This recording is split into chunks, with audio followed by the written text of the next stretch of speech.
लोग जो कहते हैं ना कि हम आज़ाद हुए थे 1947 में, बकवास करते। मेरा बंटवारा हुआ था 1940 से, मुझे तोड़ दिया गया था और इस बेवकूफ़ को बना दिया था कि भारत उभरेगा ज़रूर, इस पे नज़र रखें। तो पाकिस्तान ऑक्यूपाइड जम्मू एंड कश्मीर को वापस लेना अपने आप आएगा, अपने आप आएगा 100%। क्या नाम है इसका? मैड मुल्ला मुनीर, वही पिंजड़े वाली मुनरिया। तो ये अपने आप को फील्ड मार्शल बना दिया इस बेवकूफ। सर वही मैं पूछना चाह रहा हूँ, इतने मेडल्स क्या लगाते हैं वो कहाँ से खरीदते वो हैं? कबाड़ी बाजार से जो अमेरिकी और ब्रिटिश लोग वहाँ बेच जाते हैं, वो खरीद के यहाँ अपनी छाती पे लगा देते हैं, गधा कहीं का। कभी आप पे हनी ट्रैप का अटेम्प्ट हुआ? जब मैं नौजवान था कई बार हुआ था। अभी भी हैं? हाँ, थैंक यू वेरी मच। लेकिन अभी वो हनी नहीं है जो मुझे ट्रैप करेगी। पूरी दुनिया में, खासतौर अफ्रीका में, China is suspected, India is respected. सदा नुन्नू, नुन्नू नहीं, पुन्नू, पुन्नू ऐसा ही कुछ नाम है उसका। वो भी CIA का आदमी है, कोई अमेरिका में, कभी कनाडा में, कभी, और बड़े बड़े, ओ मैं ये कर दूंगा वो। अरे कर ना कमीने, तेरे में दम कहाँ है? चाहते वक्त फाइनल थिंग रिकॉर्ड कर लीजिए। अगर वो मुझसे पूछता है जब उससे मिलूंगा क्या चाहता है, 3 चीजें मांगूंगा। सुन रहे हो? एक, मेरा जन्म भारत में फिर से हो।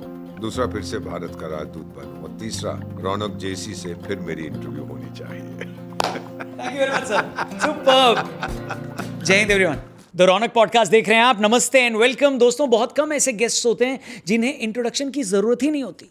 ऐसे एक गेस्ट हैं हमारे साथ हमारे आज के एपिसोड में। Please welcome ambassador doctor Deepak Vora, made in Bharat.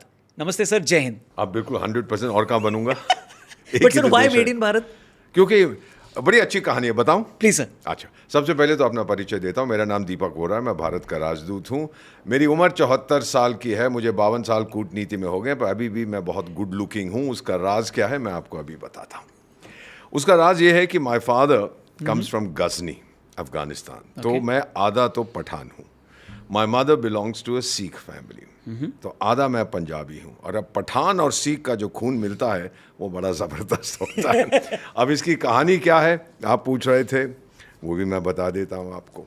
Made in Bharat, तो 1947 में भारत को तोड़ दिया गया था। ये आज़ादी मिली थी, ऑल दिस इज रबिश। ठीक है। इंडिया वॉज पार्टीशन्ड, ये आप भी जानते हैं, मैं भी जानता राइट हूँ। सर। और फिर काफ़ी दंगा हुआ, ट्रेनें यहाँ से जाती थीं और उसके अंदर जो है ठोकते थे। हमारे लोग जो हिंदू लोग थे, सिख लोग थे, वो कोई मुसलमान मिल गया उसको ठोकते थे। उस तरफ से जो ट्रेनें आती थी उसमें कोई हिंदू मिल गया, सिख मिल गया, उसको काट देते थे। तो फाइनली दोनों फौजों ने फैसला किया कि भाई हम भी एस्कॉर्ट करेंगे, तुम भी एस्कॉर्ट टिल द बॉर्डर। वहाँ पे अदला बदली होती थी। So my father was escorting a train from Amritsar to Delhi, and उसमें यही डर था कि कुछ हो ना जाए, दंगा ना हो जाए, एट्सेट्रा। बस फिर दिल्ली पहुंचे और उस समय एक जगह होती थी किंग्सवे कैंप, रेफ्यूजीज़ के लिए बनाया गया, अभी भी देश की राजधानी में है। 30,000 के लिए बनाया गया था, 3 लाख उसमें एक टाइम पे आ गए। तो साहब एस्कॉर्ट कर रहे थे और देखा एक बड़ी खूबसूरत औरत बैठी हुई है उसके अंदर। पुरानी दिल्ली रेलवे स्टेशन पे पहुंचे, सब लोग उतर के चले गए। ये साहब भूल नहीं पाए, तो अपनी बहन से कहा कि ढूंढ के आओ, वो कहीं किंग्सवे कैंप में है, कौन है। वो ढूंढती हुई गई मैडम और ढूंढ लिया। और फिर आके बोलती हैं इस व्यक्ति से कि ये तो लाहौर से आई हैं, एक स्कूल की प्रिंसिपल हैं, और बाकी इनके परिवार को सबको मार दिया था वहाँ पे राइट्स जो हुए थे। तो ये पहुँच गए वर्दी पहन के और बोले, मैडम मुझसे शादी करोगी? सो शी सेड, हाँ मैं शादी करूँगी। सो 48 में शादी हुई और 51 में I was made in Bharat. This is the story of my parents. My mother was beautiful. तो ये सारे गुड लुक्स जो है ना, ये मेरी माँ के। और सर, लुक्स के बाद जो सबसे पहला ध्यान जाता है वो आपकी आवाज़ पे जाता है, क्योंकि मैं रेडियो का व्यक्ति हूँ। 18-19 साल मैंने एक्टिव रेडियो किया है। तो इस आवाज़ को पाने के लिए क्या करना होगा? वो एक कंप्यूटर चिप लगा रखा है। I did Doordarshan before you were born. मैंने पहला अपना प्रोग्राम किया था इन 1970 में। I was a student at Saint Stephen's College Delhi. फिर 71 में बांग्लादेश का हुआ था, तो मैं वहीं स्टूडियो से पूरा कवर करता था। फिर करता गया then I join the foreign service in 1973। विदेश चला गया, फिर वापस आया जब और कुछ काम नहीं था, फिर दूरदर्शन शुरू कर दिया, मॉर्निंग शो शुरू किया। तो चलते चलते ऐसा हुआ। I don't know what is responsible for this voice. My father had a lovely voice, but his was most stentorian. वो होता ना, वो आवाज़ जो अफगान की जो होती है। And my mother was very gentle, so they got along. And I have one brother, an older brother, and I have a sister. तो हम लोग 3 थे। I think that it's just something that you are very kind, आपने कहा है वो I inherited it I suppose, और अब उसका इस्तेमाल करता हूँ जब वो कौन सा हमारा पड़ोसी है पागलस्तान, क्या नाम है उसका, मैं हाँ पागलस्तान ऐसा ही कुछ है, उनको बकवास करता फिर मैं गाली देता हूँ बॉर्डर पे खड़ा होके। और बताएं, So, इस तरफ इसमें कुछ है पीने को, कैसे ही रखा हुआ है, चलिए क्या फर्क पड़ता है, चलिए चलिए चलिए। क्या रखवाएं सर? कुछ नहीं, चलिए चलिए कैरी ऑन। क्योंकि अभी हम दिन में शूट कर रहे हैं तो क्या रखवा सकते हैं? कुछ नहीं, इसमें शराब रखवा दो और क्या रखना है, nothing, I am pulling your leg, this is fine. Sir, ambassador में और एक डिप्लोमेट में क्या फ़र्क होता है अगर एक सामान्य नागरिक को समझना हो तो? How do you? मैं ये आपको बताता हूँ ये सिस्टम क्या है। जी सर। आजकल तो जिसको देखो वो अपने आप को एम्बेसडर कहता फिरता है।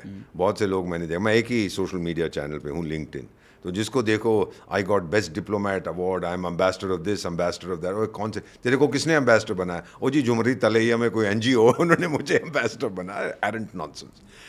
राजदूत जो होता है उसको एक पत्र दिया, यहाँ हमारे सिस्टम ये है कि एक तो आप आते हो भारतीय विदेश सेवा से, आप उसका इम्तिहान देते हो, आप ज्वाइन करते हो, then you start at a junior level, 3rd secretary, 2nd secretary, first, बढ़ते जाते हो 20-25 साल की सर्विस के बाद आपको राजदूत बना दिया जाता है। To a small country, big country, it depends. दूसरा इंटेक होता है जिसको हम लैटरल कहते हैं, वो सरकार का उत्तरदायित्व है, कोई रिटायर्ड जनरल है, रिटायर्ड कोई और है, सेक्रेटरी है, उसको बना देते हैं, या कोई पॉलिटिशियन है, अनकंफर्टेबल पॉलिटिशियन, उसको बाहर निकालना है देश से, तो छोटे मोटे देश में राजदूत बना के उसको भेज देते हैं। कोई एग्जाम्पल? जाने दीजिएगा। ठीक है सर। तो उसको फिर ये 2 तरीके से लोग बनते हैं राजदूत। डिप्लोमेट का काम क्या होता है? एक तो जब आप भारतीय सेवा में आ जाते हैं, विदेश सेवा में, हमारा काम इसेंशली 4 सेक्टर्स में होता है। पहला होता है कि कॉन्सुलर एक्टिविटी, वो पासपोर्ट वीज़ा का काम करना, जो हम लोग सब करते हैं। जब हम इस समय हमारे पास 150 लगभग 150 से भी ज़्यादा हमारे पास एम्बेसीज और हाई कमीशंस हैं पूरी दुनिया में, हम बढ़ाते जा रहे हैं। दूसरा हमारा काम ये होता है trade. In fact trade is becoming more and more popular. Okay. कि भाई आप जो है जिस देश में आप काम करते हैं, देखिए हम क्या बेच सकते हैं उनको, या क्या उनसे ख़रीद सकते हैं। फिर अगर आप ऐसे देश में हैं जहाँ पर जिसकी आर्थिक शक्ति है, फिर हम इन्वेस्टमेंट के लिए उनको इनवाइट करते हैं।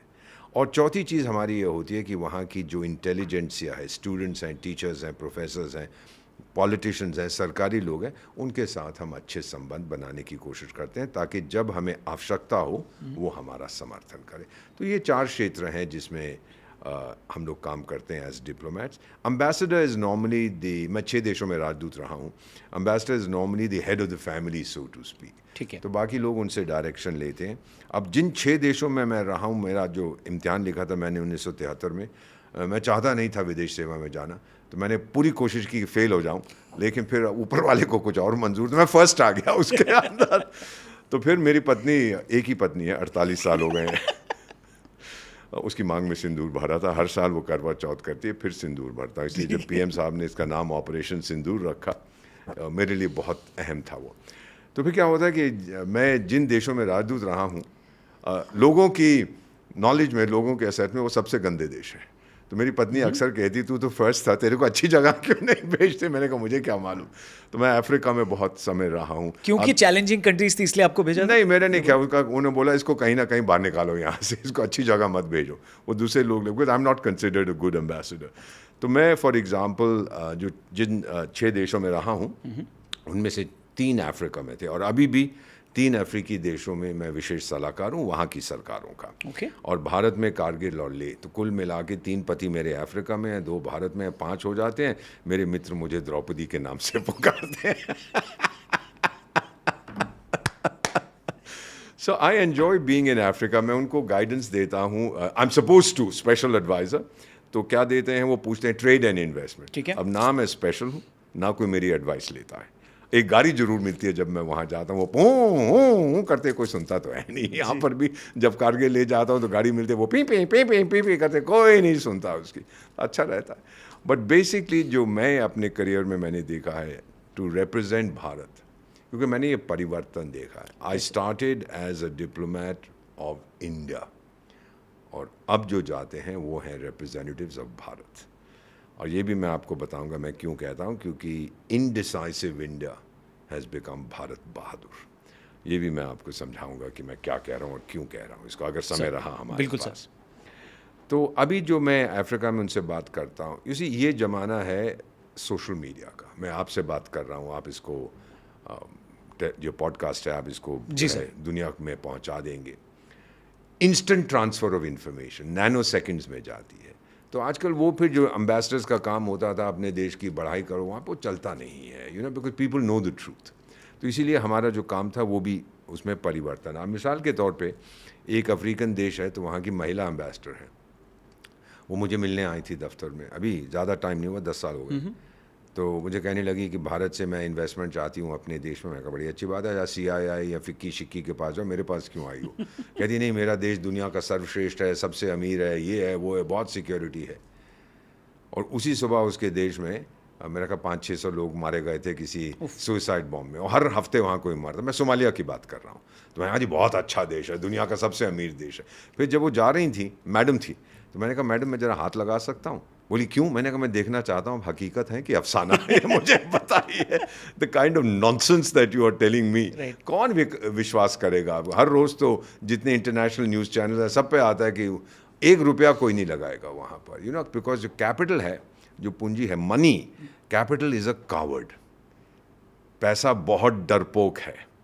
वो चाहता है कि मैं ऐसी जगह जाऊँ जहाँ मैं सुरक्षित हूँ, और वो भूखा बहुत है, वो बढ़ना चाहता है, मोटा होना चाहता है। So these 2 aspects of capital जो हम जानते हैं, वो समझने के बाद ये साफ जाहिर हो जाता है कि आप जितनी मर्जी रोड शो करिए, ये करिए, वो करिए, लेकिन जब तक आपकी इंटरनेशनल छवि उस प्रकार की नहीं है कि मेरा कैपिटल यहाँ पर सेफ है, तो लोग कोई नहीं आएंगे यहाँ लगाने का। और ये मैंने देखा है पिछले कुछ सालों से बहुत परिवर्तन आया। मिसाल के तौर पर जो प्रवासी भारतीय हैं जी, पिछले साल 120 या 125 बिलियन में 9 शून्य होते हैं डॉलर उन्होंने भारत भेजे। हम कहते हैं ना तन मन धन, तो तन तो उनका विदेशों में है, मन इनका जहाँ पर भी है, वो धन भारत में रखते हैं। तो ये बड़ी अच्छी बात है हमारे लिए। बिल्कुल। तो नंबर 2 मेक्सिको था, उसको 50 बिलियन मिले उसके डायस्पोरा से, और हमें मिले 120 या 125 बिलियन। बहुत फ़र्क है। तो लोगों का विश्वास है भारत में कि यहाँ पर जो भी कुछ है हमारा पैसा सुरक्षित है, और वो बैंक में रखते हैं, हम अच्छा इंटरेस्ट भी देते हैं, एट्सेट्रा। तो एक तो ये चीज़ है अबाउट कैपिटल। इसीलिए अफ्रीका में अभी कैपिटल जाता नहीं है, क्योंकि रिस्की बहुत है। Right sir. लोग वहाँ जाते हैं ट्रेडिंग के लिए, लेकिन जो कहता है कि यहाँ इन्वेस्ट करो। मिसाल के तौर पे मैं बताता हूँ, एक अफ्रीकन देश है दक्षिण सूडान, जहाँ पे मैं विशेष सलाहकार हूँ, मैं वहाँ राजदूत भी था। तो आए थे उनके राष्ट्रपति, उनका हमने थोड़ा ट्रीटमेंट कराया, यहाँ पे कुछ साल हो गए। तो फिर उनके साथ जो उनके चमचे थे कहने लगे, जी ऐसा अस्पताल जहाँ आपने हमें जहाँ मैं ले गया था उनको, भाई ऐसा हमारे देश में भी होना चाहिए, इन्वेस्टर ढूंढिए। तो मैंने कहा बड़ी अच्छी बात है, ये बताओ कि रिटर्न ऑन इन्वेस्टमेंट क्या मिलेगा? तुम्हारे लोगों के पास क्षमता है, तुम्हारी पर कैपिटा इनकम शायद $200 है साल की। अरे कौन खर्च करेगा 10,000 रुपये एक कंसल्टेशन के लिए, एक दिन के लिए हॉस्पिटल में? राइट। तो इन लोगों का कई बार वो होता है ना, अफसाना होता है, वो रियलिटी नहीं समझ पाते। तो हम बताते हैं कि time will come, but you keep working for it. पहले आपको अपनी अंदरूनी स्थिति संभालनी। मिसाल के तौर पे संयुक्त राष्ट्र संघ के इस समय 193 देश हैं, और इस समय आज जब हम बातचीत कर रहे हैं 2 जून 2025 को, 59 वाई लगभग एक्चुअली 59 काइनेटिक कॉन्फ्लिक्ट्स चल रही हैं दुनिया में। 193 देश, 100 देश आतंक से पीड़ित हैं, और जो 100 देश आतंक से पीड़ित हैं, 90% इस्लामिक आतंक से पीड़ित हैं। Now you draw your own conclusions कि अगर 59 काइनेटिक कॉन्फ्लिक्ट्स चल रही हैं, सबसे महत्वपूर्ण तो रूस और यूक्रेन का आज ही खबर आ रही है, यूक्रेन ने ये कर दिया, वो कर दिया, टोटल नॉनसेंस। और फिर दूसरा गाज़ा और इजराइल का है, ये तो सब जानते हैं जी। लेकिन सूडान में क्या हो रहा है? काइनेटिक कॉन्फ्लिक्ट सरकार फौज के बीच में, और वहाँ की, क्योंकि मैं 5 साल रहा आपका राजदूत, रैपिड डिप्लॉयमेंट फोर्सेस जो है उनके बीच में चल रहा है, पैरामिलिट्री फोर्सेस। फिर आप बुर्किना फासो में हर रोज़, and I love that country, हर रोज़ वहाँ पे कुछ ना कुछ आतंकी हमला होता है। माली, मॉरी, इसको तो पूरा हम कू बेल्ट कहते हैं। तो ये सारा मैं देख रहा हूँ, वेस्ट अफ्रीका, सेंट्रल अफ्रीका में सब सरकारों को बाहर निकाल दिया। फ्रेंच क्या कर रहे थे वहाँ पर? भाई अब दूसरा विश्व युद्ध ख़त्म हो गया, उससे पहले आपकी कॉलोनीज़ थे ये सब, लेकिन दूसरे विश्व युद्ध के बाद फ्रांस बोला देखिए भाई टाइगर लोग आप संयुक्त राष्ट्र संघ बना रहे हैं तो ये तो गया इलाका जो सेंट्रल अफ्रीका और इसको तो रूस खा जाएगा सोवियत संघ, तो मैं शहंशाह हूँ, मुझे सिक्योरिटी काउंसिल में परमानेंट मेंबरशिप दो, मैं इनको कंट्रोल करूँगा। वो करते रहे। लेकिन बेटा एक चीज़ मैं आपको स्पष्ट रूप से बताता हूँ जो मैंने वहाँ पर देखी है, और मुझे कई अफ्रीकन नेता ये कहते हैं जी। कि आप लोग आज जहाँ हैं, भारत जहाँ है, हमारे लिए तो वो सिर्फ एक फैंटेसी है, हमारे लिए तो एक सपना है कि हम कब पहुँचेंगे, क्योंकि जहाँ वो उनकी इंडिपेंडेंस भी 1960 के दशक में शुरू हो गई थी, लेकिन वो वहीं के वहीं फंसे हुए हैं। 50 साल पहले जहाँ भारत था आज वो लोग वहाँ पर हैं। मिसाल के तौर पर दक्षिण सूडान में जब मैं आपका राजदूत था तो जिस बिल्डिंग में मैं रहता था मुझे बिजली मिलती थी 10 घंटे के लिए एवरी वीक, और शायद वो सबसे ज़्यादा होगी वहाँ पर। प्रति सप्ताह 10 घंटे बिजली, एक वीक में 10 घंटे। तो वो जनरेटर लगाते थे और ये और वो, फिर केरोसिन नहीं था जबकि ऑयल रिच था, पर रिफाइनरी नहीं थी। केरोसिन फिर यहाँ जो जनरेटर में लगता है तेल वो आता था युगांडा से, कीनिया से। I mean it was completely बहुत बुरी हालत थी उस देश की। फिर जब मैं वहाँ पहली बार गया था तो 5 किलोमीटर पेव्ड सड़क थी पूरे देश में, और उसकी आबादी मेरा ख्याल 1.25 करोड़ के आसपास की उसकी आबादी है, 10-11 मिलियन। 20 डॉक्टर थे पूरे देश में। बीन थोड़ा वेरी डिफ़िकल्ट टाइम, क्योंकि वो अलग हो गया था ना सूडान से, 41 साल गृह युद्ध चलता रहा। तो ये चीज़ें मैंने वहाँ पर अफ्रीका में देखी हैं। तो उनको इनकरेज हम यही करते हैं, जो मेरी बात सुनता है, बहुत कम सुनते हैं, कि भाई यू हैव टू, जो आपने इमेज बाहर देनी है वो आपको देनी है कि we are a investment friendly country. जी सर। करते हैं, लेकिन फिर जिम्बाब्वे में देखिए क्या हो गया, फिर केन्या में भी बहुत कुछ होता है, और सबसे बड़ा दुश्मन अफ्रीका का चाइना है, क्योंकि ये लोग जाते हैं पूंजी निवेश करते हैं एक्सट्रैक्टिव इंडस्ट्रीज़ में, जो कुछ वहाँ के नेचुरल प्राकृतिक साधन को बाहर निकाल सके, उनको निकाल के फिर ये चले जाते हैं, और अफ्रीकन्स को कुछ नहीं मिलता। चीनी कहते हैं जो आपको तो भाषा नहीं आती तो हमारा ड्राइवर और खनसामा वो भी हम चाइना से लाएंगे। तो मैंने देखा है ये बगावत इनके अगेंस्ट, चाइनीज़ के अगेंस्ट हर जगह। Okay, you know let me put it you very blunt. अब भारत क्या करता है, भारत डेवलप करता है उनके ह्यूमन रिसोर्स की। अब लिसोथो, किंगडम ऑफ लिसोथो में मैं विशेष सलाहकार हूँ। वहाँ का मसेरू जो राजधानी है, तो वहाँ का उसका नाम है मसेरू पैलेस या कुछ होटल का नाम है जहाँ मैं रुकता हूँ। जब जाता हूँ तो देखता हूँ एक गोरा जनरल मैनेजर है, कोई भारतवासी फाइनेंस मैनेजर है। मैं कई बार उनसे पूछता हूँ आपके अपने लोग कहाँ हैं? नहीं है ना, क्योंकि किसी ने पढ़ाया नहीं उनको। फिर हमने वहाँ स्कूल शुरू किए। हम लोग ह्यूमन रिसोर्स डेवलप करते हैं, जिसमें ये लोग हमारी बहुत इज्जत करते हैं कि आप हम कुछ, कितने हज़ार जो हैं अफ्रीका के लोग, लाखों में भारत में पढ़ते हैं। हम स्कॉलरशिप्स देते हैं, हम बायलैटरल अरेंजमेंट्स के ज़रिए उनको पढ़ाते हैं। कई तो ऐसे हैं जो यहाँ छोड़ के जाना नहीं चाहते, we want to stay in. हम लोग बड़ी ओपन सोसाइटी है, we are a very free society, we are a very welcoming society. यहाँ तक मैं आपको बताऊँगा, दैन दिस आई से विद टोटल सिंसेरिटी, कि पूरी दुनिया में, खासतौर अफ्रीका में, China is suspected, India is respected. ये फ़र्क है हम दोनों में, ये मैंने देखा है। और चाइना सेम चीज़ बलूचिस्तान में भी कर रहा है। अब बलूचिस्तान की कहानी भी मैं आपको बताता हूँ। पाकिस्तान के बारे में अब थोड़ा सा बातचीत करते हैं। Please sir. एक तो ये जो पाकिस्तान है, लेट अस सी इसको बनाया क्यों। लोग जो कहते हैं ना कि हम आज़ाद हुए थे 1947 में, बकवास करते हैं। मेरा बंटवारा हुआ था 1940 से, मुझे तोड़ दिया गया था, और इस बेवकूफ़ को बना दिया था कि भारत उभरेगा ज़रूर, इस पे नज़र रखियो। Do you understand what I am saying? तो वो बन गया, और उसका कोई होता था वहाँ पे एक जनरल अयूब खान, वो अपने आप को फील्ड मार्शल, कोई जंग तो कभी जीता नहीं, पर फील्ड मार्शल, जैसे आज ये भी बेवकूफ़ है, पिंजड़े वाली मुनिया, क्या नाम है इसका, मैड मुल्ला मुनीर, वही पिंजड़े वाली मुनरिया। तो ये अपने आप को फील्ड मार्शल बना दिया इस बेवकूफ़। सर वही मैं पूछना चाह रहा हूँ, इतने मेडल्स क्या लगाते हैं वो कहाँ से खरीदते हैं? वो कबाड़ी बाजार से जो अमेरिकी और ब्रिटिश लोग वहाँ बेच जाते हैं, वो खरीद के यहाँ अपनी छाती पे लगा लेता है, गधा कहीं का। तो अब क्या होता है कि हमें जब हम आज़ाद किया 19 सो कॉल्ड आज़ादी 47 में, बेटा एक चीज़ मैं सीधा कैमरा में देख के कहना चाहता हूँ, करोड़ों लोग आपका programme, you are insanely popular, आप जानते हो खुद, कितने सारे लोग आपको देखते हैं। और जब मैंने कहा कि आप मुझे इंटरव्यू कर रहे हो तो मुझे मुबारकें देने लगे आपके साथ बातचीत हो रही है। नेक्स्ट बताता हूँ, दूसरे विश्व युद्ध में, और सुनिए बड़े ध्यान से, दूसरा विश्व युद्ध था 1939 to 1945। 25 लाख भारतवासी हमारी सेना के, उसमें लड़े थे to preserve the British Empire. British शहंशाह की सुरक्षा के लिए 25 लाख भारतवासी लड़े थे दूसरे विश्व युद्ध। हम ब्रिटिश कॉलोनी थे।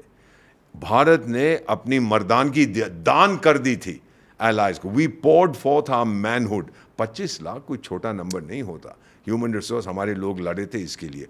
और फिर बेटा 25,000 लेकर ये सिंगापुर से निकलता है, तुम मुझे खून दो, मैं तुम्हें आज़ादी दूंगा। नेताजी, अब ये बताइए, जिस दिन हमने नेताजी की मूर्ति को विराजमान किया देश की राजधानी में, उस दिन मेरा ज्ञान भी आज़ाद हो गया। क्योंकि मैंने तो पढ़ा था कि ये तो बेकार का आदमी था, ये था वो था, वो सारे ब्रिटिश टाइम की लिखी हुई किताबें थी, इसका ट्रायल किया गया, ये हुआ। उस दिन मुझे समझ आया कि असली हीरो तो ये था। दूसरा जो मैं अक्सर बताता हूँ when I am talking about the transformation, दूसरी चीज़ जो मैंने देखी है कि आप लोगों ने चंद्रयान को भेजा जहां पहले कोई नहीं गया था। उस दिन मेरा आत्मविश्वास भी आज़ाद हो गया कि भाई अब मैं वो कर सकता हूं जो कोई नहीं कर सकता।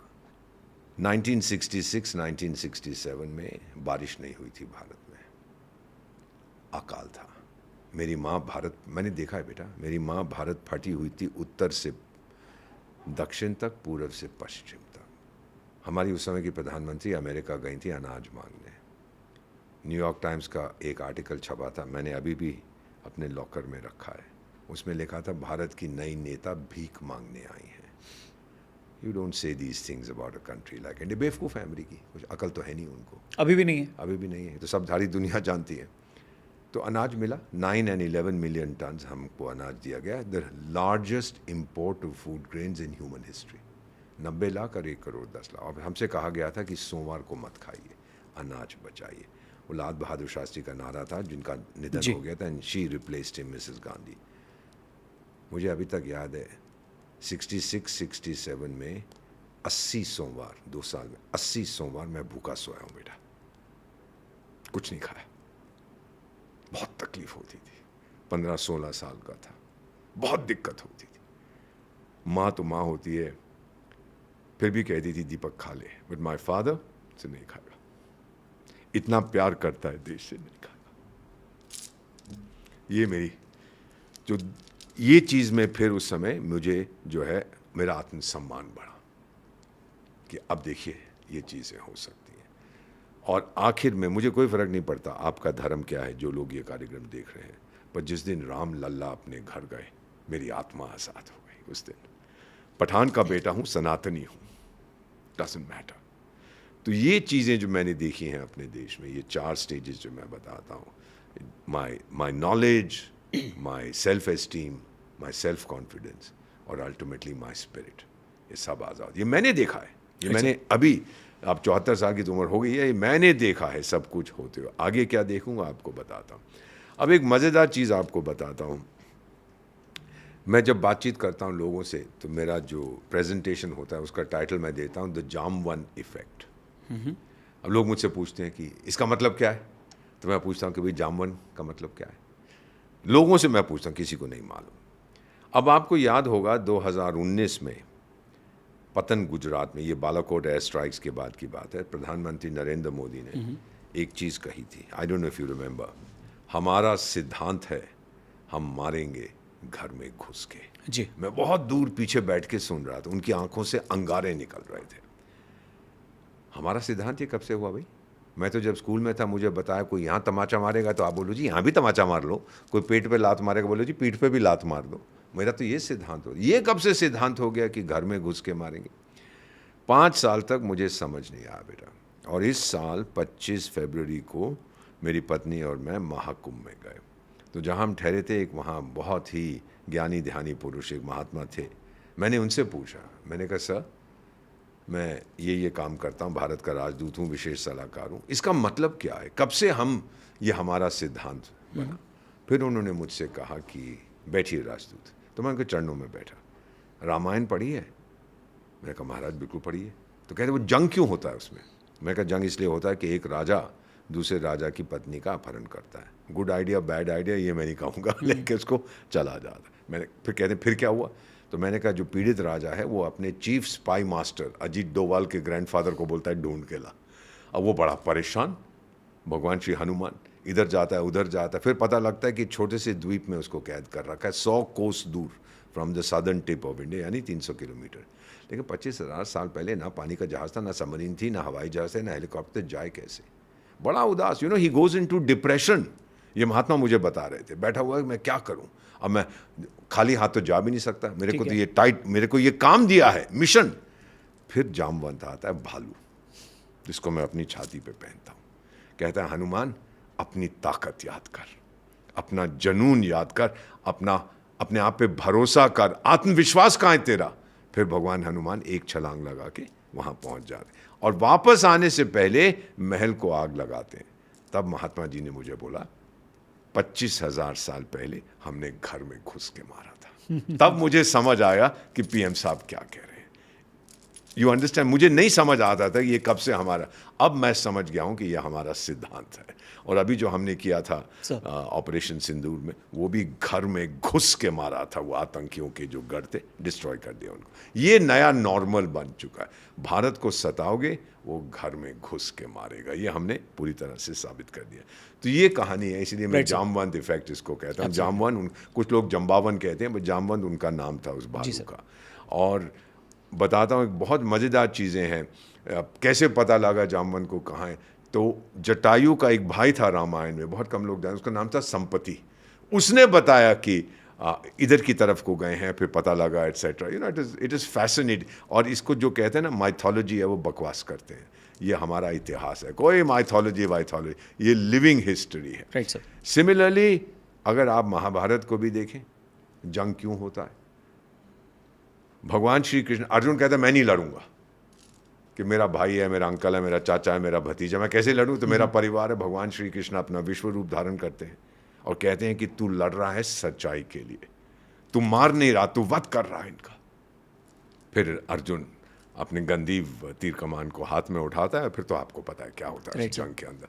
सो ये कहानी भारत की है कि सच्चाई के लिए अरे क्या कहता है आपका मुंडका उपनिषद में, जो हम पहनते हैं यहाँ पर, अशोका एम्बलम कहाँ गया, ये रहा, क्या लिखा है इसके नीचे? सत्यम एव जयते। सत्यम की हमेशा जीत होती है। और जो पागलस्तान है वहाँ का क्या है? झूठ का बोलबाला हमेशा के लिए, झूठ पे झूठ पे झूठ पे झूठ। वो गेबल्स हिटलर का जी होता था प्रोपेगेंडा मिनिस्टर, उसने भी कहा था 100 बार झूठ बोलोगे ना तो लोग सोचेंगे शायद ये सच बोल रहा है। बार बार उसको बोलते जाओ कि चंद्रमा का रंग नीला है, बोलते जाओ, पूरी दिन रात यही बोलो, तो लोग कहेंगे हो सकता है नीला है, हमको नज़र नहीं आता सही तरह से।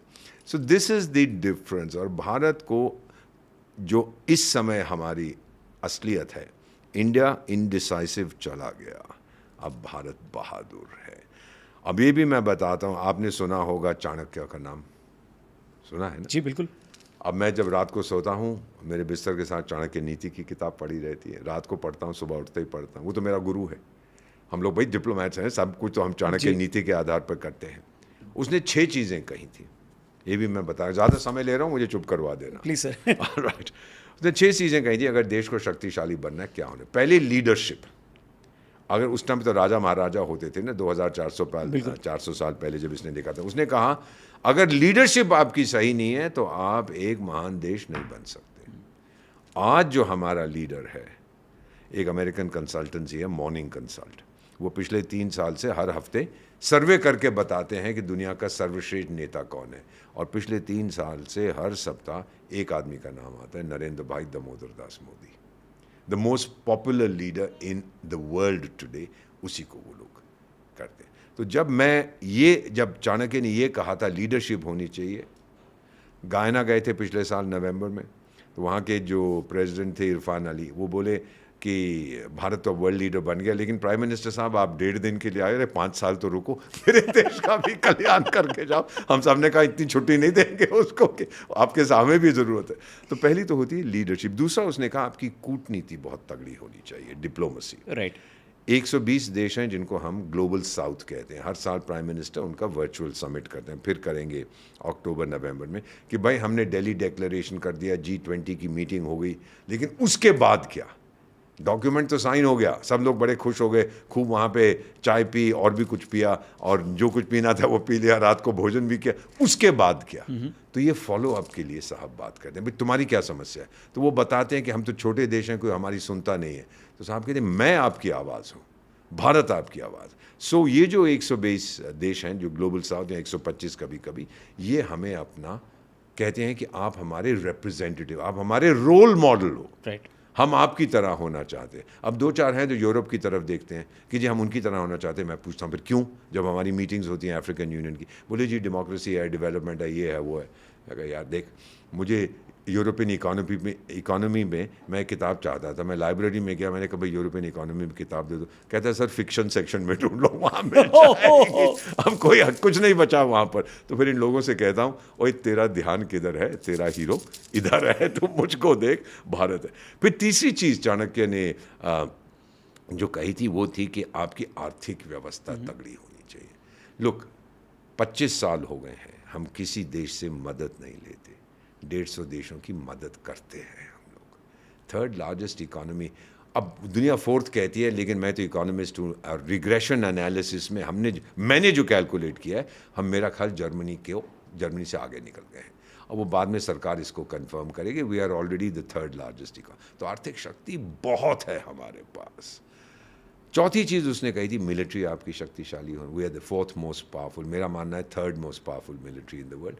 यूनाइटेड स्टेट लड़ना मरना तो आता नहीं है, पैसे बहुत हैं, उसके बाद हथियार बहुत हैं, तो वो नंबर 1 कहते चल यार तुम नंबर 1 है, तो नंबर 1 रहे। रूस नंबर 2 भल, जबकि यूक्रेन को भी वो ठोक नहीं पा रहा, लेकिन कहते हैं रूस। उसके बाद कुछ लोग चाइना कहते हैं, मैं नहीं मानता बिल्कुल, वो तो नपुंसक है, लड़ना मरना आता नहीं है। उनका कोई सुनजू फुनजू होता था, how to win a war without fighting. उसको पता था कि अगर फाइट करना पड़ा ये तो भाग जाएंगे। अरे चीनी एक सिपाही अपना विदेश नहीं भेजता है लड़ने के लिए। Okay. आपने नोटिस किया है?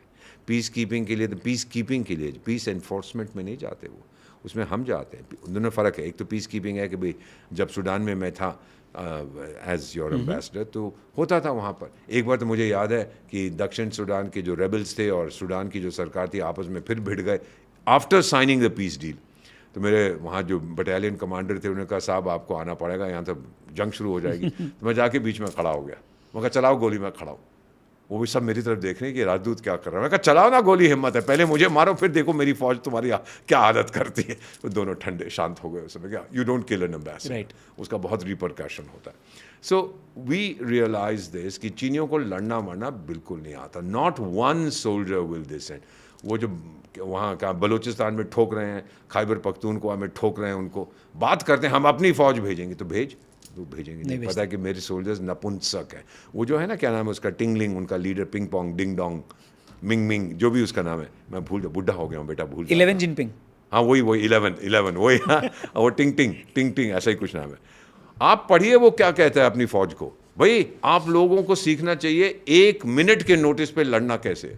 तो क्या अभी तक क्या करे, नूडल्स खा रहे थे बैठ के वो लोग। बकवास करता है, उसको मालूम है कि मेरी फौज बेकार की है, को लड़ना नहीं आता। फिर वो आर्टिकल्स लिखते हैं कि हमारे जो लोग हैं वो बड़े फेमिनिन हो गए हैं हमारे लड़के, तो अभी चाइनीज़ रैम्बो को आना पड़ेगा। Nonsense that they right. पर उससे संकेत ये मिलता है कि वो जानते हैं कि उनको लड़ना वड़ना कुछ नहीं आता। गालवान में तो ठोक दिया था हम। जी सर। आपको मालूम है कि पीएम साहब वहाँ पहुँच गए थे बहुत जल्दी ले में, जब ये झड़प हुई थी। और टिंग टोंग मेरा ख्याल 9-10 महीने के बाद गया। कोई डर था मेरे को कोई मार ना दे वहाँ पर। हमारे 20 बच्चे शहीद हुए थे और वो झूठ बोलता। पहले बोला मेरे 4 गए, फिर बोला 8 गए, फिर बोला 12 गए, फिर बोला 16 गए। वो 4 के इंक्रीमेंट्स में जाता है। और सच्चाई तो बोलना आता नहीं है ना उसको, सच तो कभी नहीं, वो भी नहीं बोलता और पाकिस्तान भी नहीं बोलता। सो उसको पता लग गया that we have a very powerful army. अब दुनिया में सारी दुनिया हमारी फ़ौज की तारीफ़ करती है। मेरा ख्याल 30 देशों में तो हमारी मोबाइल यूनिट्स हैं जो ट्रेनिंग देती हैं उन देशों की फ़ौजों, वो हमसे सीखना चाहते हैं। फिर चाणक्य ने ये भी कहा था कि आपका जो इंफ्रास्ट्रक्चर है जब वो मजबूत नहीं है तो फिर आपका देश महान नहीं हो सकता। This is something fascinating. 2400 साल पहले वो इंफ्रास्ट्रक्चर की बात करता है कि आपकी जो कनेक्टिविटी वगैरह होनी। अब देखिए कौन सा देश बेटा एक दिन में 34 किलोमीटर हाईवे बनाता है? मैं बनाता हूँ। कौन सा देश एक दिन में 12 किलोमीटर रेलवे लाइन बनाता है? मैं बनाता हूँ। कौन सा देश एक साल में इतने लोकोमोटिव बनाता है कि अमेरिका और यूरोप मिलके उतने नहीं बनाते, मैं बनाता हूँ। कौन सा देश है जो एक दिन में 2 नए कॉलेज खोलता है? मैं खोलता हूँ। कौन सा देश है जो एक महीने में 3 यूनिवर्सिटी खोलता है? मैं खोलता हूँ। कौन सा देश है जो 8 नए हवाई अड्डे साल में खोलता है? मैं खोलता हूँ। कौन सा देश है जो 2 मेट्रो सिस्टम एक साल में बनाता है? मैं बनाता हूँ। इंफ्रास्ट्रक्चर तो आप देख ही रहे हैं किस रफ्तार से हम चल रहे हैं, दौड़ते जा रहे हैं। जो अफ्रीकन लोग यहाँ आते हैं, आपकी मेडिकल 2 मिलियन 20 लाख तो मेडिकल वीज़ा हमने पिछले साल दिए थे। यहाँ आते हैं, फैसिलिटीज़ हमारी देखते हैं, फिर कहते हैं आप अपने आप को डेवलपिंग नेशन क्यों कहते हो? मैंने कहा साहब आपने तो अभी तो गुरुग्राम ले जाते हैं, पागल हो जाते हैं देख के, क्या है ये देश की राजधानी। मैंने कहा ये तो कुछ भी नहीं, आप चेन्नई जाओ, हैदराबाद जाओ, पुणे जाओ, मुंबई जाओ, कोलकाता जाओ, वहाँ जाके इंफ्रास्ट्रक्चर देखिए किस रफ्तार से हम बना रहे हैं। तो पहले जो लोग हमें गाली गलौज करते थे, हाँ जी भारत आगे नहीं जाएगा क्योंकि सड़कें नहीं है, ये नहीं है, अब वो चुप है।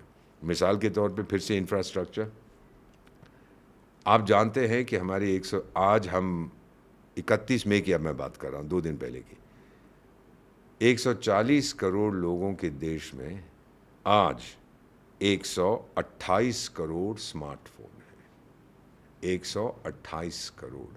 मुझे मालूम नहीं कि कभी किसी जो सड़क पे मांगते रहते हैं, कई बार आ जाते हैं, तो आप उसको को बाबा छुट्टा नहीं है तो बोलेगा पेटीएम कर दे। इसमें क्या उसके पास भी है QR कोड होता है, QR कोड उसके पास भी है कि भेज दे मेरे को।